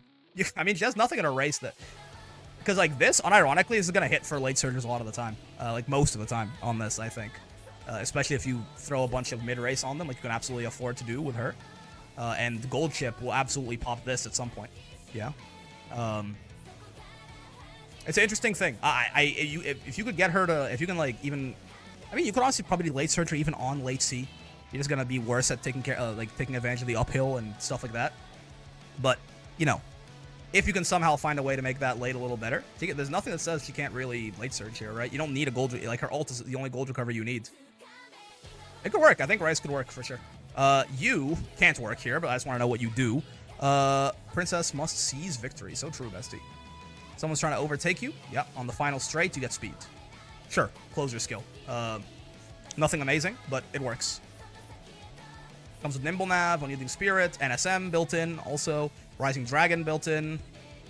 Seems like more of a mile horse for sure, right? Rising Dragon is also very good in miles because you can get some speed carryover from this target speed on the final corner if the final corner starts before the late race starts, right? Sure. And what are her secrets? Win a bunch of shit, and speed, power, and outer swell. The fact that this is not giving you that much makes me assume that most of these are already in her goals. Alright. Sure. Could be a strong mile horse. It is a little bit weird because, like, on miles and stuff like that, NSM tends to be a little bit weaker. So it's like, you know, Rising Dragon is better the shorter the course, NSM better the longer the course. And her ult is, I guess, kind of better the longer the course as well. Something like Scorpio is probably like her ideal landing spot, honestly. Like Scorpio is probably a great place for her to be. If you built one, well, her growth's maybe not the best, I will say. But like as far as how her skills work, Scorpio probably works out really well for her. Sure. And then, is that all? That's all of them. Oh, we got through it all. Nice. What do you know? What do you know? What are Cafe's secret events? I don't think I looked. And Dober either. I am curious. Amount of long wins. If you win 6 times, stamina, guts, and long straightaways and man, yeah, she really is built for it, huh? And if you win the Derby, plus 10 of a random stat, 45 skill points. Isn't this what it always is? I'm very confused. Isn't this just like what it does? Is it just like what you get for winning a G1? Yeah, I don't know. I don't think this does anything, no? Unless it's on top of the regular bonus for winning the race, but I don't think so. I don't think so. Because I think Ogre has a similar event to this with the Tenno Show Spring, and I think it doesn't do, like, he doesn't get any extra stats, I don't think, right? Ba-ba-ba-boo.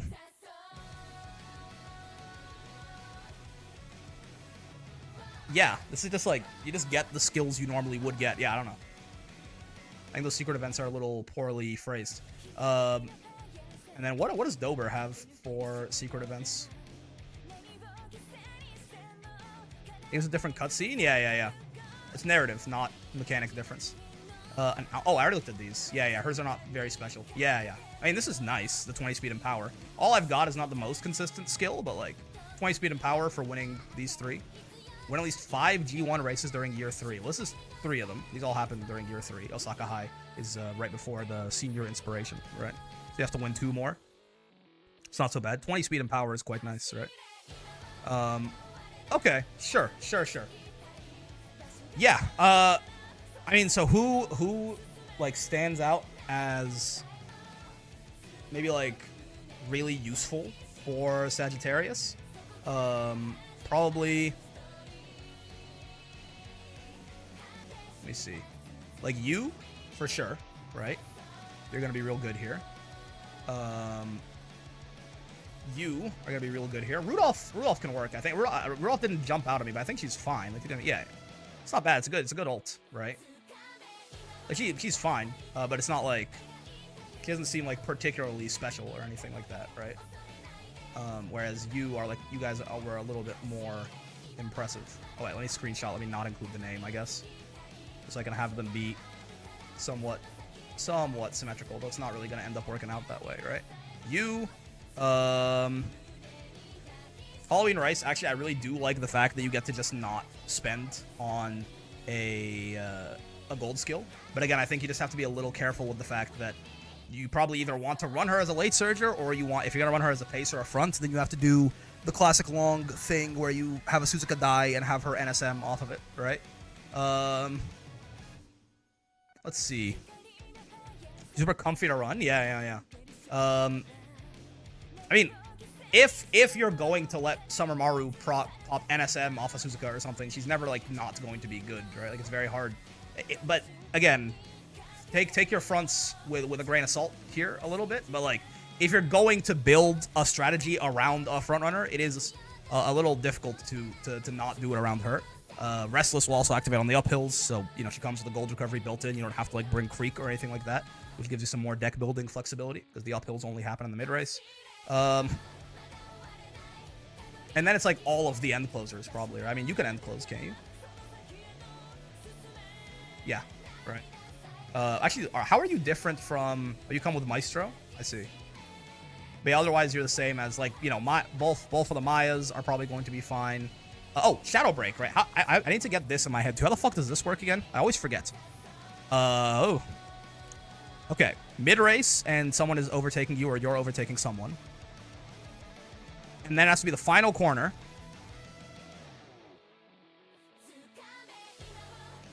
Okay, so that's not going to happen here. Otherwise, it has to be the final corner. You have to be 2nd to 7th. Is behind in equals 1. It means someone has to have been a length behind you for a second or something like that, right? Oh, if the girl behind you is closer to the inner fence. Yes, you overtook her, basically. So you overtook someone and you're 2nd to 7th on the final corner. 0.25 velocity skill as it inherits? Right. Yeah, wait, isn't this a 0.45? I thought this was a 0.45. Oh, it's a 0.45 here. I see. But because it's ever a 0.4... Ah, but okay. Where it's... It's probably... Yeah, it's going to activate here on the long, right? So it's going to be a 0.15. Because you're never going to be in the mid-race final corner here. I don't think it's super good here, right? It's going to be a 0.15 speed here. It's not nothing, but you can get some 0.25s otherwise. Because here it needs to be, you have to be in the mid-race. It has to be the final corner. So like Scorpio or something. Awesome. It's fine. Yeah, but if you're going to spend 180 on an Inherits, you can do better than this, right? If you're going to spend 180 on an Inherits, you can do better than this for this course, I think. This is not super good, I don't think. Right? I'm not super taken with that, I don't think. Maybe like anyone who can run as an end closer is gonna be fine, right? So like Wedding Mayano is gonna be totally fine here, right? Taishin obviously is gonna be like really good here if you can get her to hit stat thresholds and like get spurt on her and stuff. Oh, wait, sorry, not spurt, NSM, which you can because she comes with encroaching shadow, right? So she's gonna be really fucking good here, obviously. And McQueen do anything at all? I forget. Do you do anything like good? Oh yeah, I like you as an Inherits, I think. But it also might be your ult is you have less than 45 health. You're 3rd to 5th. Someone is one length behind you, and you've been an overtake target for a second on the final corner. Is end the play for Christmas Ogre? You can probably run her late, and it'll be just fine.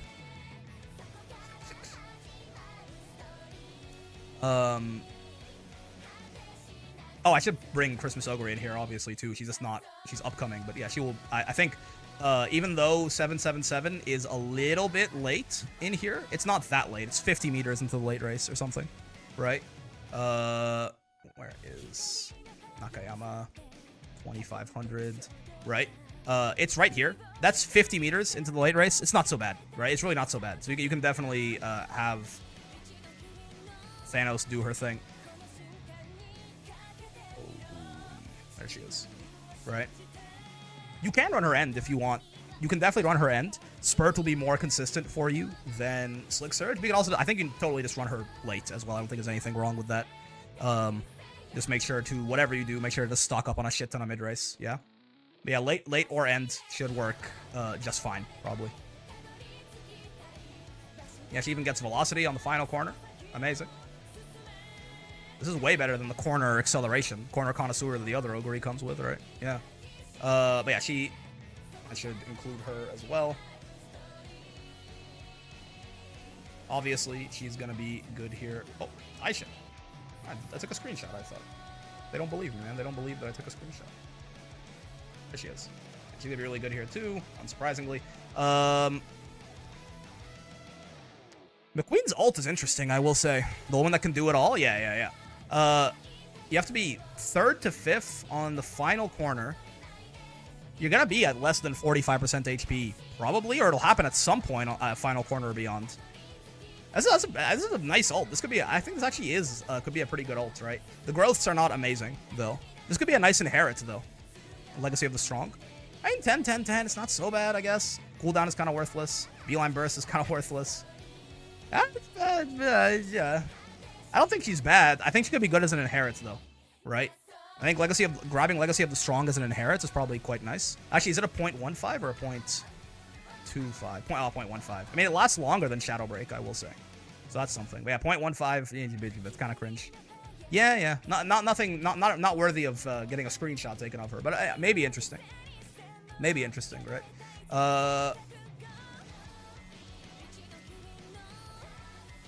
Yeah, I mean, obviously, yes, Thanos chip is going to be really easy to build and very effective, right? No one is surprised, right? Maya for the same reasons,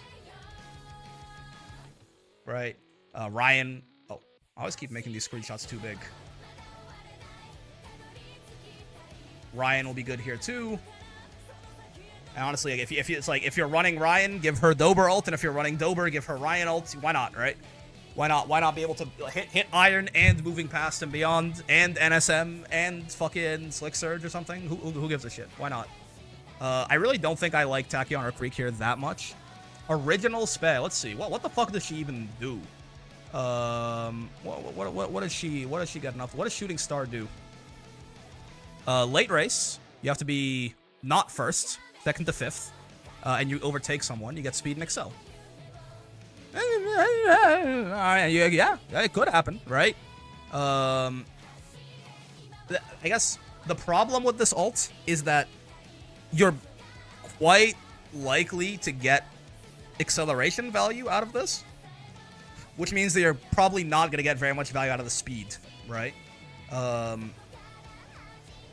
With stuff like this, you really would like it to trigger like in the mid race, so you can like near the back half of the mid race, you can get like some speed carryover from this, and then also get the value of the acceleration. This is gonna be very consistent, but it's gonna be consistently if your excel lasts like 5 seconds. I mean, it's gonna be like 12, right? The rest is speed. I guess, yeah, you'll get some benefit out of that. It's just gonna be a little wonky, I guess, right? I mean, this is likely to trigger pretty early into the late race, probably. It's not great, but it could work. Like, it's gonna be very consistently okay, I think, right? In body and mind as well, I'm not a super big fan of, but... I mean, Suzuka is gonna be good, but, like, to kill, right? Suzuka is going to be, I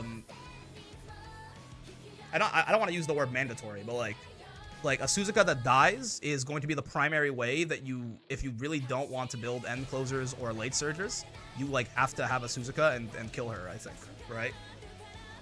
Dead Suzuka is a very important part of... You can probably find some way to, like, have a sacrificial something else, but she just works very well for it, right? You can probably build a front runner to die or something to, like, sacrifice your pace for your paces or something like that. But this is going to be the most consistent way. Just, like, bring the Suzuka and having her die is going to be one of the most important ways to actually get your paces and fronts to compete. Because, you know, if someone is popping no stopping me and the other person isn't popping no stopping me, and your coefficient diffs, it's going to be really hard, right? So yeah, dead Suzuka is going to be quite important. And I mean, like, any late surger could also be good, right?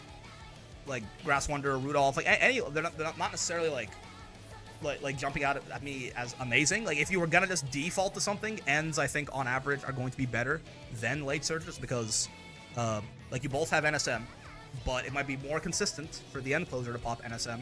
And where you're like gambling on Slick Surge or something, they're gambling on... they're not gambling at all, they just get spurt, right?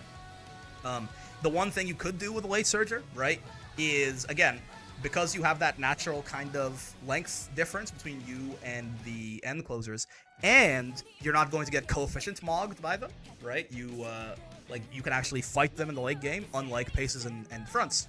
What you can do on lates is just, again, if you just spam as much fucking mid-race as possible, you might just be able to build a bit of a gap between you and the lates, right? And then just coast off of that, even if they do, like, pop spurt and you don't get Slick Surge to be useful or something, it could happen.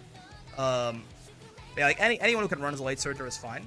Yeah, I'm just kind of trying to see, like, horses that are really, really interesting to me, I think. Spam mid-race and try to hit the pace pack, then NSM? Yeah. So, like, any lates, like Grass Wonder, I mean, Vodka's more Mile builds, but, you know, if you really wanted it. Like, even, like, regular Ogre lates or something like that. Anyone who can run lates, it's a perfectly valid strategy, right? But I don't think there's anything necessarily special about it. Whereas, like, end closer is kind of, it's just going to be easy and strong, right?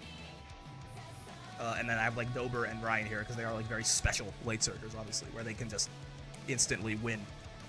If they get the right circumstances, which, I mean, for Dober, it's not even going to be that uncommon, right? 5th or 6th.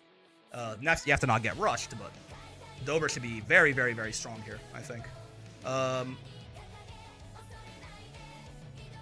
Yeah, I mean, if I had to, like, narrow this down, the ones that I think, like, the stuff that really stands out to me is probably this, like, Tetris piece right here, right?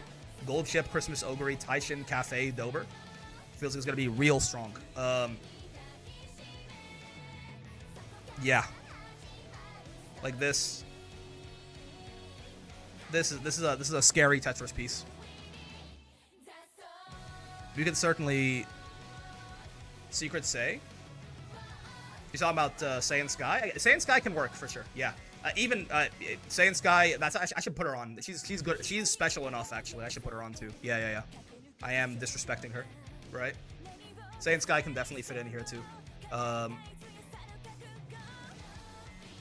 Honestly, like, I'm not super well versed in front running, but I would think that maybe this is just your best bet if you want to run a front. is run Saiyan Sky with Silent Suzuka Sacrifice, and just hope that there's not too much competition for that angling and scheming, which is probably a relatively safe bet, right? I think it's probably a relatively safe bet. It's like probably like Saiyan and then Summermaru. Like if you're just a front Oshi, right? Then like you can run Saiyan and Summermaru, I guess, and a Sacrifice Suzuka. If you're gonna run only one, I feel like it might be better to run Saiyan Sky, right? And just running one end closer just for some consistency of just something that is just kind of always gonna be good. It's probably not a bad idea, right? I think Saiyan Maya for front. Why Mayano in particular?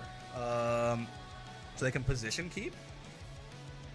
Why Mayano over, like, Summermaru? What makes you say that?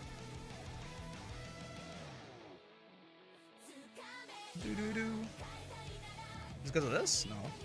Summermaru's a gold recovery inherent means that deck can be stronger than a Saiyan Sky? That's very true, right? It's very true. Restless is very good here, right? That's true.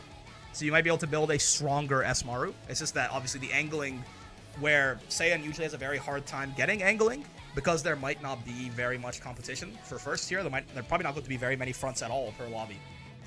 You might just be able to be like one of two frontrunners or something like that. Maybe it gets a lot easier at that point. One of one frontrunners or something like that, right? Maya can proc on second place, which is just more of a companion front for me that don't have Suzuka. Oh, I see what you mean. Yeah. But yeah, Saiyan or Summermaru are both probably... Summermaru is still good for this, right?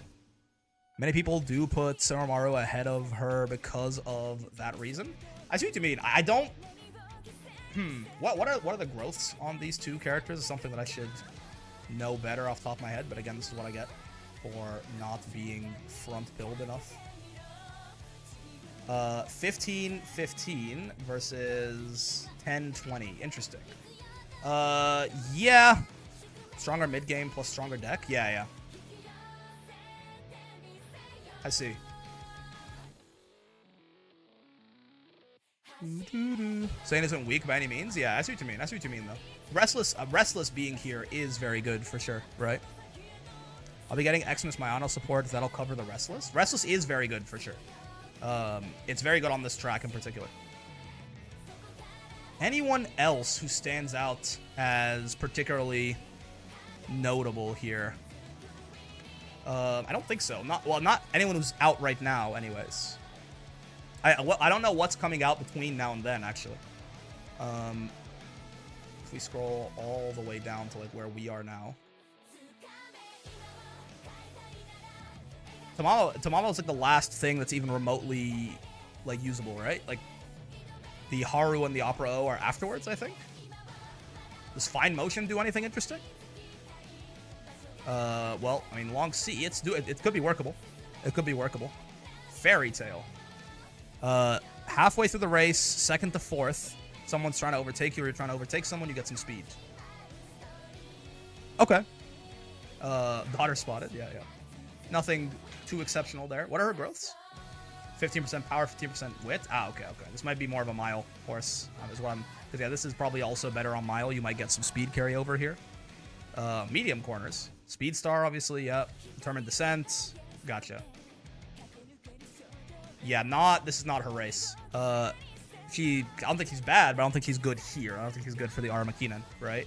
Tamamo could be, for sure. Right, Tamamo does, she's got it in her. She definitely can have it. So Tamamo, well, actually, but how good is, I know I just read Tamamo, but I think, I like her having gold tail held high, right? Yeah, you're probably just gonna have this happen in the mid-race. And here, that means you're not gonna get any speed carryover at all. Like, it's still just more velocity than anchors away. So it's pretty strong. She can end close, right? Yeah, she can end close. She has better anchors away, and she comes with gold tail held high. I think Tamamo is worth putting some respect on here, right? She doesn't come with her own recovery is the one thing. So you are gonna have to, like, run a creek or something like that. So that's kind of like a trade-off, right, with her versus, like, Taishin or Gold Ship or something like that. But I think, Gold Tail held high is very, very good. And also, her ult is going to be quite nice here, too. I guess it's going to kind of be like Anchors Plus, right? So, I think it's worth putting a little bit of respect on Tamamo's name. Just a little bit. White Lightning coming through. Just a little bit. I think that's mostly it, though. I think that's mostly it as far as ones that really stand out. This is, like, not as parents, right? It's as the actual aces.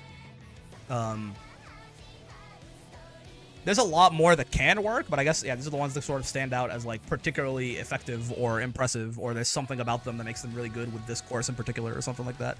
Tamal does also have a funny voice, that's true. She does talk funny.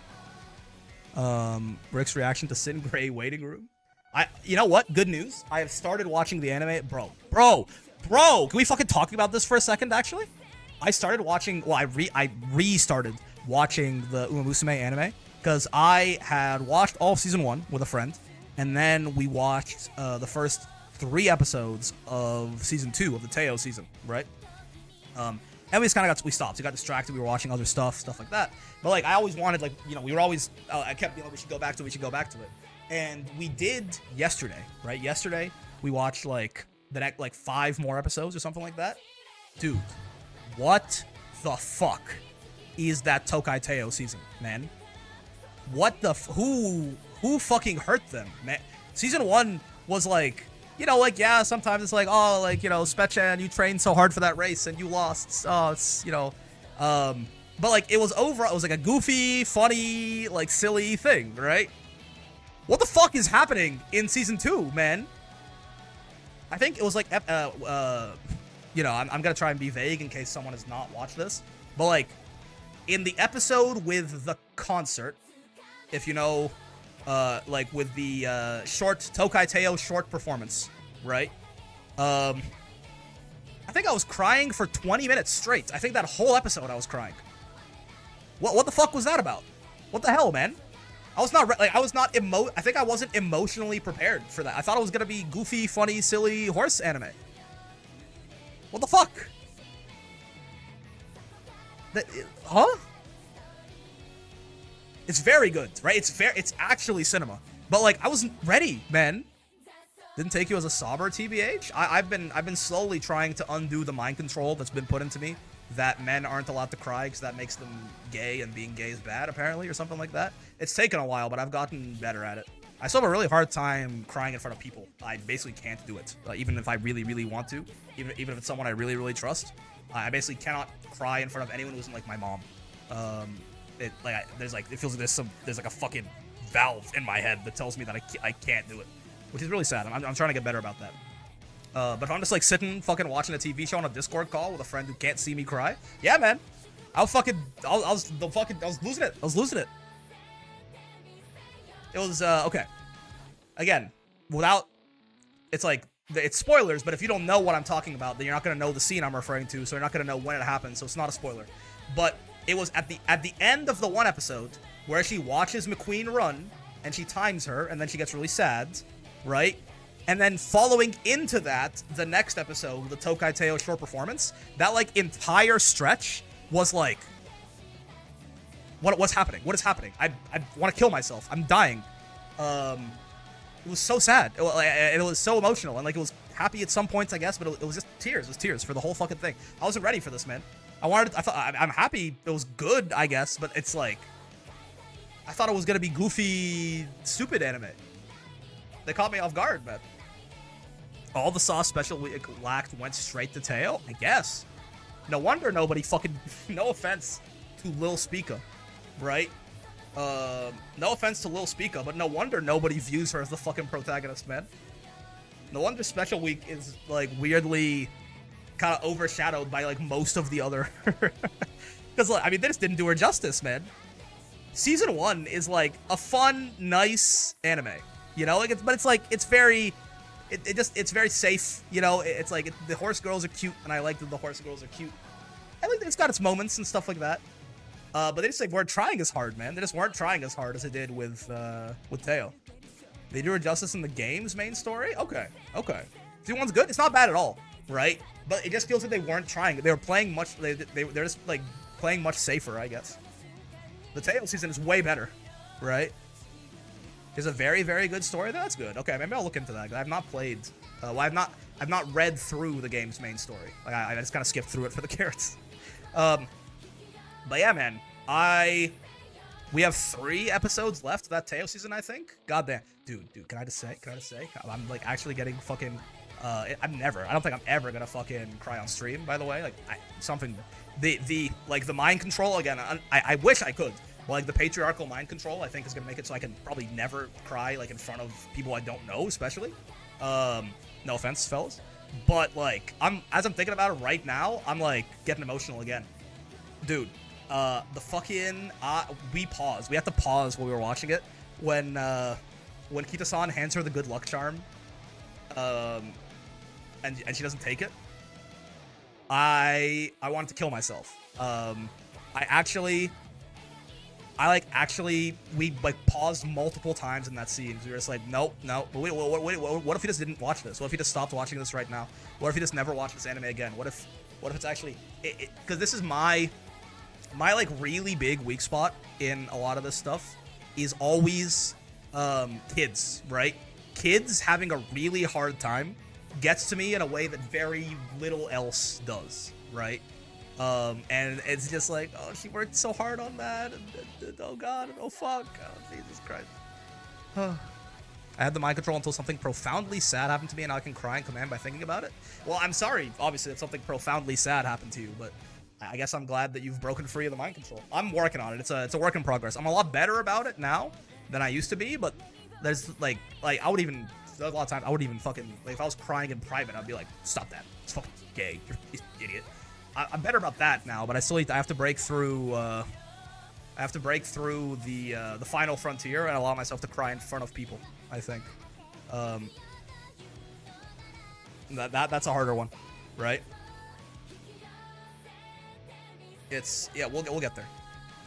But yeah, man, that Tokai Teo season, holy shit! I understand why she wins every fucking popularity poll. I was a little confused by that at first, because I was like, I don't know. What's so special about Tokai Teo? I get it now. And I haven't even gotten to the end of the anime, but I already get it now. I see. I understand why she's won, like, the past 7 popularity polls in Japan or something like that. Makes sense. Hopefully, Ogre, after Sin Gray, everyone will recognize that my goat is actually the goat, and then she'll start winning some of them. I think this is about it, right? I think it's about it for all the horses that really stand out to me as far as being super duper impressive for Sagittarius. There's a lot of other ones that can work, but you mean tell me that Hachimi is actually themes and writing slop? Yes. Everything is slop, I fear. I don't think I'm... Ogre the horse itself was the first idol horse? Yeah, that's why I love the plushies of Ogre and stuff like that. It's a really big deal, right? Am I missing anyone? Am I missing anyone that's, like, super interesting for this? I don't think so. This is not, like, an exhaustive list of, like, horses that can win or something like that, but... My only problem with Umusume the game is me not having Teo. Yeah. Sorry for the misinformation earlier. I can't believe I was propagandized against Swinging Maestro. No, you're good. Looks about right. Yeah. It's not like an exhaustive list of, like, horses that can win or anything, but these are ones that are either, like, exceedingly easy to build and strong, like Gold Ship, right? Or just, like, yeah, Cafe probably falls into that too, right? You're just gonna come out of the box being very strong, like, just do the thing and win. Or, like, they have something particularly special or good about how they interact with the horse, like Dober or Ryan, or, or they're an end closer, honestly, right? Or they're Taishin, or something like that. Or both the Mayas or anything like that, or Tamamo, right? Maybe Creek for the same reason as Halloween Rice. Yeah, I guess my problem with Creek is, well, no, I guess so. Yeah, I was being a little mean to her, like, I guess, yeah, I was being a little mean to her earlier. I wasn't factoring in, it is true, you can get her to late surge as well, which isn't so bad, right? But I guess the one thing is, this could be a little hard, right? It could be a little hard to late surge and hit this, but also there are going to be lobbies where it happens, but it might be a little bit more inconsistent, I guess, because Rice is 2 to 5. Yes, I don't think I'm talking out of my ass and looking at the same condition twice and just being mean to one of them because it's Creek. Was Rice 2 to 5? Yeah. So, like, but it's, yeah. There's an argument. I don't know. Just pace with some slingshot strat. You could do that for sure, but I think that, like, kind of You know what? Why not? Why not? Let me not be too. Let's get her in there. I will say, like, Rice with that strategy too. I like the fact that you don't have to spend the skill points. I still think it's better to have her to like, you know, if you can late surge them, right? But sure, why not? Let me not be too. Let me not be too uncompromising with this, right? Creek's Halloween version so ass that it was hard to think of her other version. Dude, that Halloween Creek is so bad. That shit is crazy. And I fell asleep in my Saiyan Sky, came out fully built when Mofode hit my face. Yeah. Yeah. I almost want to, like, you know, it's like you put like an asterisk on like both of these, you know? It's like there's value to the fact that you can save the skill points on the gold recovery, but I'm not certain how much that's actually going to end up mattering in practice versus just getting like Giga Coefficient Diff or something like that. But, you know, it's something. It is something. And it also kind of gives you the Summer Maru effect, right? Where because you have your gold skill built in, you don't have to like bring someone to get you one, right? Whereas like Maya is going to have to bring a Creek because Breath of Fresh Air is so ass. I would never fucking bet my life on Bofa triggering in a good part of the race. That is, you're just asking to lose, man. You're just asking to fucking lose. Yeah, I think that's about right. Maybe, I guess tomorrow, so Scorpio Cup starts tomorrow, so that's cool. But I guess maybe starting tomorrow, we'll start fucking building for Sagittarius. See if I can't get ahead, and maybe if I have enough. I already remade like 2 of my Team Trials horses, but like that's it. Right, so I still have a lot of work to do to actually get that Class 6 retention going. But I made like this Bopshin that has, you know, a shit ton of gold, center stage, and all of this. And I made this as well, right? Which I'm relatively happy with. I did a King Halo run. I fucking hate building this horse, man. I do still think that this King Halo that I came out with is probably better than the other one I had, but not by that much. It is really hard to get a good run with this King Halo lady. I don't like her career at all, man. Class 4 soon? Let's I haven't done a run. Don't tell Ninebreaker. I'm sorry, Ninebreaker. She's just annoying to build, man. Her career is annoying. But yeah, maybe if we can do some Sagittarius building tomorrow, try to figure out decks and stuff like that. And then if we get ahead on Sagittarius, like if I'm done with my Sagittarius, well, I gotta wait because I'm definitely running Christmas Ogre. But if I finish like the other 2 aces, which in my case is probably gonna be what, gold chip for sure, just because again. What the fuck do you want from me? It's easy. It's free. Maybe gold chip and I would love to run Dober. I don't have her. When is the fucking everyone banner?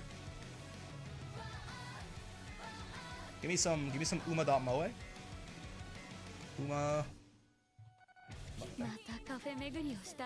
Christmas! Oh my god! Timeline. I mean, this is close enough that it should be relatively accurate. Christmas Ogre is the 3rd. Holy shit, I just got Ignited Spirit Gut skill.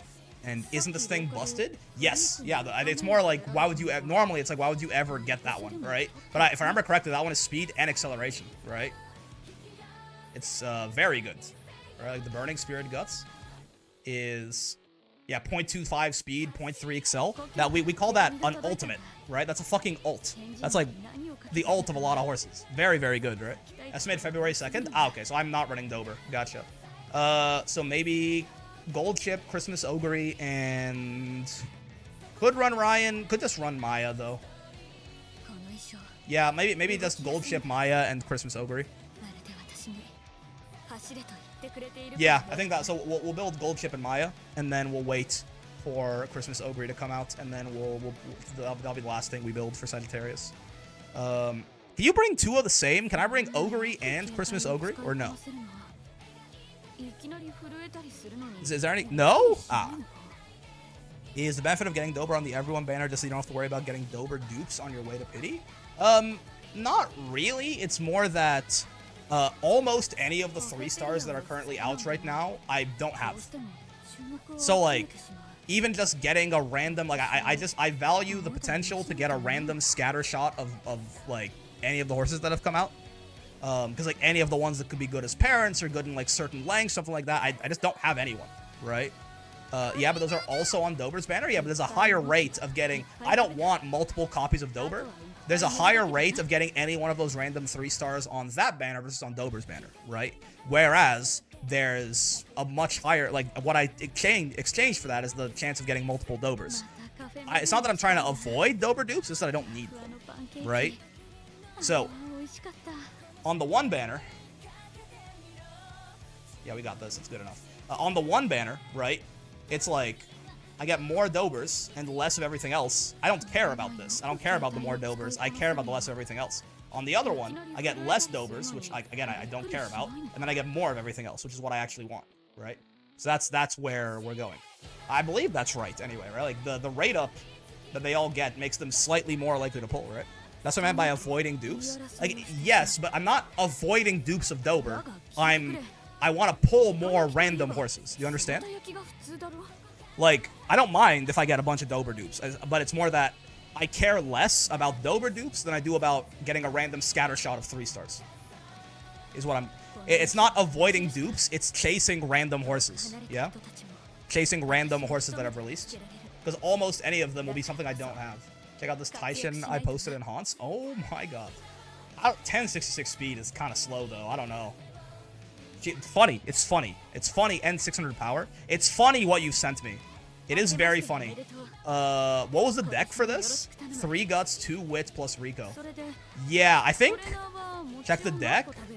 Yeah, I think if you did this, that's very... If you had done 1 wit and 1 speed here, I think this would be a monster. That's interesting. That makes me think you could definitely do this with 3 speed, 3 guts, 1 speed, 1 wit. I think you could definitely get like 1200 speed and a little bit more power doing that. Probably what I'm gonna do after I get my borrow back. Yeah. Huh? Yeah, that is. Again, I don't know if it's I don't know how real it is, but I mean, if this Taishin had like 1150 speed and like 750 power instead of, you know, that, like what they currently have, that'd be pretty fucking good. And like, you know, they could have like 120 less wit or something like that. I'm not sold on this gut strat. Listen, I'm not saying it's gonna be good, or I'm not saying it's gonna be the best, but I do think it could genuinely be good. I think it could be good, though. I think she needs a little bit more stam, right? I think she does die. I think you need a little bit more, because like you need the guts only helps you once you get to the late race, right? I think this Taishin dies in the mid race. Guts Tachyon was like all the rage in some of the TC discords. I think it could work. I don't think, again, I think like the optimal, like, the best thing to do is gonna be your traditional, like, you know, speed, wit, Rico, maybe like 1 stamp card, 1 power card, whatever it is you're doing. But like, I think this could work, which is really funny, right? I think you could get something really strong potentially on a high roll here. It's gonna be super inconsistent though. Like if you can get something like 1200 speed and like 1100 guts, you're gonna be faster. Top speed is really important, right? And you're gonna be faster than the other people who just have 1200 speed, right? And like, you know, if you can get an acceptable amount of wit and enough stamina to live and an acceptable amount of power, it could be real. But I think it's gonna be very inconsistent to actually pop anything good out with it, right? And it's gonna depend heavily on the growths of your horse. It's good too, since event Yukino gives Winter Runner and Nakayama. Yeah. Yeah, maybe you could aim for 900 guts? I don't know. I can get this with double circle right and Winter? Yeah. That's true, and then she's basically at max speed. That's true. That does eat some skill points though, right? But it's interesting. If she had double circle right and Winter, she's basically max speed. She's at 1186, right? There's something here, right? There's something here. It's not a complete joke. It's going to depend heavily on the growths of the horse that you build it on. It's going to be inconsistent to get a workable ace. And it's going to require probably a very specific set of guts cards, speed cards, and wit cards, right? But I think it actually, if all of that aligns, I think it could seriously work. I think it actually, you could make like a finals winning ace with this, I think. It's going to require way more thought to get it to work. Power just seems too low, even if it does align. I mean, this is 3 guts, 2 wit. You definitely want to either, I mean, if you're gonna say you're gonna do this and you're gonna get double circle right-handed and Winter Runner, then you can just bring a power card, right? You get 2 wits is not necessary. You see the gold chip I hit earlier? No, I did not.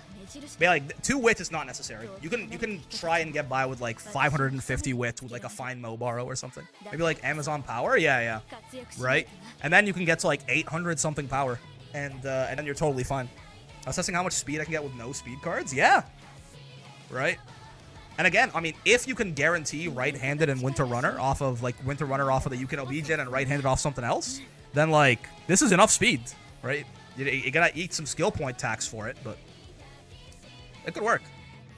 It could fucking work. Wait, where's your gold chip? Oh. Oh, I like this a lot, yeah. Right? Wait, no long S, glue. Never mind. I forgot it's glue. Sorry. That's my bad. I almost got excited for a second. Glue, I fear. That's tough. Wait, let me give it an honest look. It is really good to get over 600 guts, right? Has the threshold there. I like the wit. Power is high enough. Spurt, no stopping me. Curvature, ramp up. Ooh, iron and moving past and beyond. Yep. And closer corners, long straightaways. I mean, great skills, right? Right-handed as well. So even a little faster than you might think. I mean, if this had long S, I hate to be that guy. You know? It's like, that's a... What is this curry cup thing? If this had long S, you know? It'd be quite the horse. Oh, it's the, yeah, it's the top 8 graphic from last week. If it had long S, though. Anyway, glue. But yeah, I guess I'll probably run Gold Chip, Maya, and Christmas Ogre is my guess, especially since I can't run... If I could run 2 copies of Ogre, I might have just run 2 copies of Ogre, but... It's good enough that I'm going to focus on other aces until my S-Maro is perfect. That's fair. Yeah, because I think it's also, like, building a winning gold chip. Yeah, if and never is meet potential gold chip. Like, the acceptance band for, like, a gold chip that can, like, get you to finals, maybe even win finals, is, like, this wide. But, like, if you're going to run a front or a pace or something, it's, like, you know... It's a much, like, you have to build the team around it, and you have to make sure they have all of this, and, right? So it's probably better to spend more effort building your S-Maru than a gold chip, right? Like, this gold chip can and will absolutely win, like, win, like, 35% of the time or something. Why not? Right? So yeah, I think it's probably a better idea to not put too much effort into building your gold chip.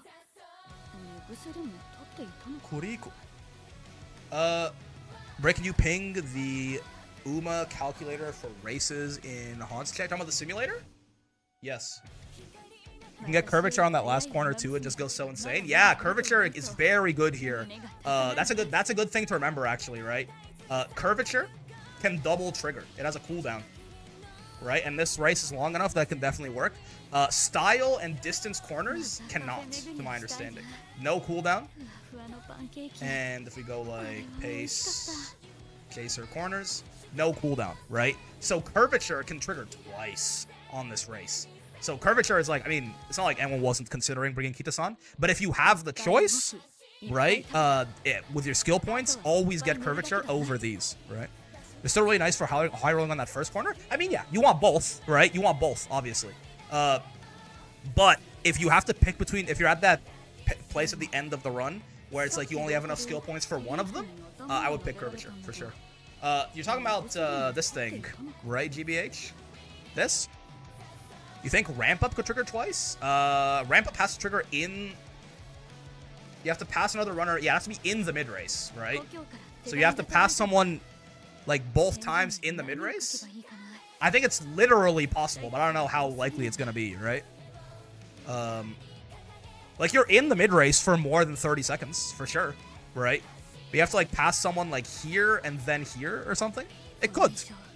It's still just worth getting. It's just a good mid-race philosophy skill, but yeah. Yeah, sure thing, GBH. It is this right here. It's very good. One thing to keep note about, you have to know how to use this.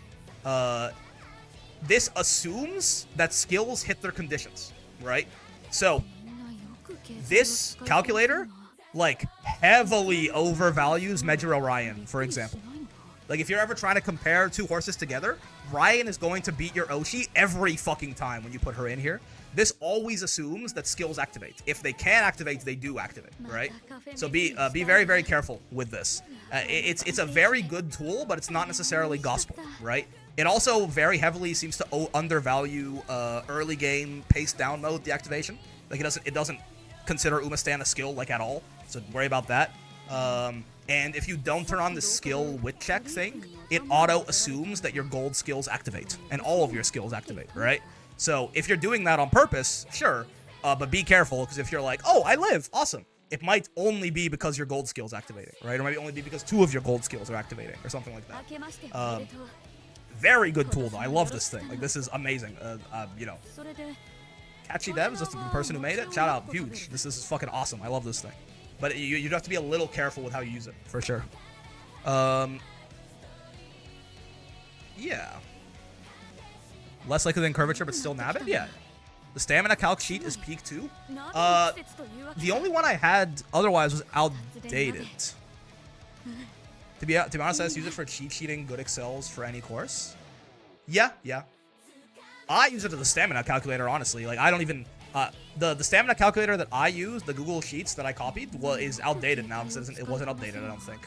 But this one is very good as a stamina calculator too, right? That's what I've been doing this whole stream, right? As I've been like, do you... Because you can also take skills into account, right? It's like, do you live on 800 stam, 450 guts? Yeah, you do. 99% of the time, right? Well, it's assuming, to be fair, no wit checks or anything like that, right? Yeah, well, if you can be... the wit checks probably aren't what's causing this. It's the rush probability, yeah, is what makes it kind of rough, right? If anything, the wit checks might help a little bit, because it might mean that she... could... Well, actually, no, the skill... Yeah, it might mean that she might not activate some of these velocity skills or something. I've just seen way too many understand Uma's win to trust Catchy Dev. Maybe. I don't think it's ever... I think you might be interpreting the stats a little wrong, right? Like, even say we had this, right? Or even this, right? This Uma full spurts 97% of the time and survives 70% of the time, right? This isn't saying you don't have enough stamina. 2 out of 3 races, you're going to run you're not gonna run into any stamina problems at all, right? I think I like to go for a little bit more consistency if possible. So, like, I'll tune this number up until this gets to around 90%. But, like, I don't think this is lying about the stamina requirements. It's just, you know, there's RNG regulation, like RNG shifts, right? Like, Greek here can survive the Armakinan with 700 stamina, right? I don't think it's the simulator being wrong. I think it's maybe you look at, like, 70% survival rate and you go, oh, that must not have enough stam. That's not really what this is saying, right? You have to make sure to interpret this number correctly. This isn't saying this horse can't win with this stamina. It's saying that 1 in every 3 races, she's gonna die. That could be fine, right? That could be totally fine. If you think about it, if you're relying on a gold skill to win, and you have, like, 600 wit, then inherently, by default, you are calculating in a 15% chance to die if you don't pop that gold skill, right? So... this is really not about, so like this Creek, if anything, with a pure heart with no wit check, right? Yeah. So I think you're looking at it the wrong way, Vane, right? Because I have never found this, that's with Creek unique. I'm more talking about some egregious cases I've seen firsthand. Well, okay, think about it this way, right? Let's go to Gold Chip and let's give her 600 well, you know what, sure. 700 stamina and like 500 guts or something like that, right? This Gold Chip, 2/3 of races will be completely fine. Right? In my experience, this does not overestimate stam requirements at all, right? Could you imagine someone walks into the Armakinan with 700 stamina? I would call that egregious, right? Fuck, 450 guts, right? Your gold chip's late, by the way. Oh, that'll make it a little better for her, actually. She will die a little bit more often if she's end closing. Yeah. End close will change it pretty significantly, for sure. Let's put it back up to like 500, right? Even this, which I would call stupid, right? This is bringing a gold chip with max speed and distance S and like 2 excels. It's like the most stamina she could possibly use, right? Into the Armakinan with 700 stamina. Half of, you know, 1 in every 2 races, if you're running room matches or something, roughly 1 in every 2 races, this gold chip is gonna be totally fine, right? And if she's like this, she's probably way more aggressively statted. Probably has like 900 wit and like 900 power or some shit, right? Look at that, right? With a 900 wit, she lives 62% of the time, right? So like almost 2 in every 3 races, this gold chip is totally fine. So I really, in my experience, this thing does not fearmonger stamina. I mean, it's doing the math, right? It can't be. It's doing the math of HP consumption based on speed. It can't be wrong unless the formula is coded wrong, which the formula is not complicated, right? The formula is just you have a certain amount of HP based on your stamina, and then you use a certain amount of HP per second based on your velocity, right? So it's really hard to code that wrong. It's hard to do by hand for every second, but a computer can do it very easily. So I think it's wrong to view this as like fear-mongering stamina requirements at all. It's just your own personal tolerance of risk. I wouldn't want to run this gold chip, and maybe that's a weakness, right? Maybe you have to think about the fact that if I run 3 of this gold chip, who each have a 62% chance to survive, right? Then the odds of that, you know, all 3 of them dying is 0.62 to the 3. So, you know, 23%. So 80% chance that 77% chance that one of my 3 aces is totally fine. Yeah. Right? Well, to be fair, I mean, you would also turn this on, and it's closer to 60%. But yeah, right? Like 1 in like 75% chance or something that all 3 of my aces are good. Maybe that's like, if because I understand, I can go super aggressively on the other stats to the point that if I do full spurt, I'm just better. I just have more wit, more power, more speed, more skill points. Who knows, right? Maybe that's a real thing. But in my experience, the simulator is super consistent on stamp, right? I think it's a mistake to view this as, like, I don't know what, I will say, I don't know what cases you have seen, but like, I would call this pretty egregious. If I walked into a room and I saw a gold chip with 700 stamina walking into the Arama Kinen, I would assume she's gonna die. But no, turns out that over half the time, she's totally fine. Will characters like Halloween Rice be 100%? No, but this wouldn't matter. Well, it wouldn't matter very much at all, right? Because her odds of triggering Maestro, like, she doesn't have a wit check on Maestro, right? This number wouldn't change very much at all. If anything, it would go up a little bit, because the odds of her, like, not triggering her excels means that she might spend less stamina, because the ult doesn't have a requirement associated, right? Like Creek, if we turn on skill wit check, right? Oh, actually, oh yeah, it goes up, right? You see that? She goes, because her survival rate, this is not a wit check because it's an ult. With the skill wit check off, it was 70.4. Yeah, right? Because it assumes all the skills activate, which means she's going as fast as possible. When you turn it on, this will always still activate, right? But some of her velocity skills or her acceleration skills or something might not. So she'll use less stamina, so she'll live more often. That's the difference between, like, Rice Shower, Creek versus someone like Gold Chip, right? You have to pass a wit check to pop your gold skill. You don't. I know it's an Umo stream, but how do you fight Ladiva as a Bubs main? I'm good at zoning her out. That's good. And getting close to start pressure. But once she gets in, I have no idea how to stop command grabs. Yeah, so you have the right idea. You zone her out. Ideally, you say getting close to start pressure. Don't do that. Unless Ladiva forces you to, don't do that. Poke her out with like your 2M, your far H to anti-air as well. Bub's far H is really good as an anti-air. It covers the jump arc of Ladiva very well, right? Needles, all of that. If you can keep Ladiva at like 2M far H reach the entire fucking round, you should do that, right? Because yeah, once she gets in, I have no idea how to stop command grabs. I mean, you can do some fuzzy jumps where there's counterplay to that, whatever. Realistically, you fucking guess, right? Once she's in, if you want to stop command grabs, you have to guess right. And you get very, very few chances to guess right. She kills you in 3 command grabs or 2 strikes, right? DP, use it. I mean, yeah, or it gets blocked and you, like, insta-die, probably. So, I would recommend that part you said where I'm good at zoning her out, amazing, and getting close to start pressure, don't do that part. Unless you are forced to, just keep Ladiva at normal's reach the entire round. It's doable. It's possible, right? At least represent it? Yeah, for sure. But it's not like a get-out-of-jail-free card for command grabs, because, I mean, if you took a combo from Ladiva that puts you in the corner, odds are that if you get your DP blocked, that, like, DP punish combo is going to kill you. Like, it's going to do the rest of your remaining health.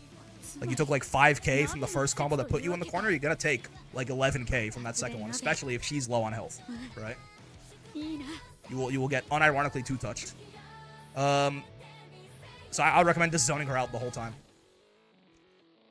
But yeah, I don't know. This is a very good tool. The only thing I'm careful with is just remember, again, that it assumes that conditions don't matter. It assumes that skills always activate as soon as they can, realistically, right? Use combos to get her away from you and go back to zoning forever? Yeah. Ladiva is like the extreme of the character that you never ever let her in, right? Everyone is a zoner when they're fighting Ladiva. Seox dances in and out of Ladiva's range, right? Like, Seox plays that matchup. He still will, like, he'll try to overwhelm her and rush her down and stuff like that, but even as part of her his rush down, he like dances in and out of her range with the like parry dash back. Seox will fucking zone Ladiva a little bit, right? Everyone zones Ladiva. Seox becomes cat? Yeah. Got you? Yeah. Bubs is very good at doing that too. That matchup is not very good for Ladiva, right? Bubs is very good at keeping her at arm's length the whole round. Anyways, that is gonna do it, fellas. Tomorrow we'll start building a gold chip, Amaya. We'll wait for this Christmas Ogre, and we'll do our Scorpio runs, I guess. And then we'll wait for Christmas Ogre to come out, and that'll be the last one. And then hopefully, if I can get relatively happy with my 3 aces kind of quick, maybe I can finally do my homework and make some parents. Probably that first. Probably a bigger priority. Make some parents first, and then fix my team trials team. Yeah. I've been very lazy on parent farming.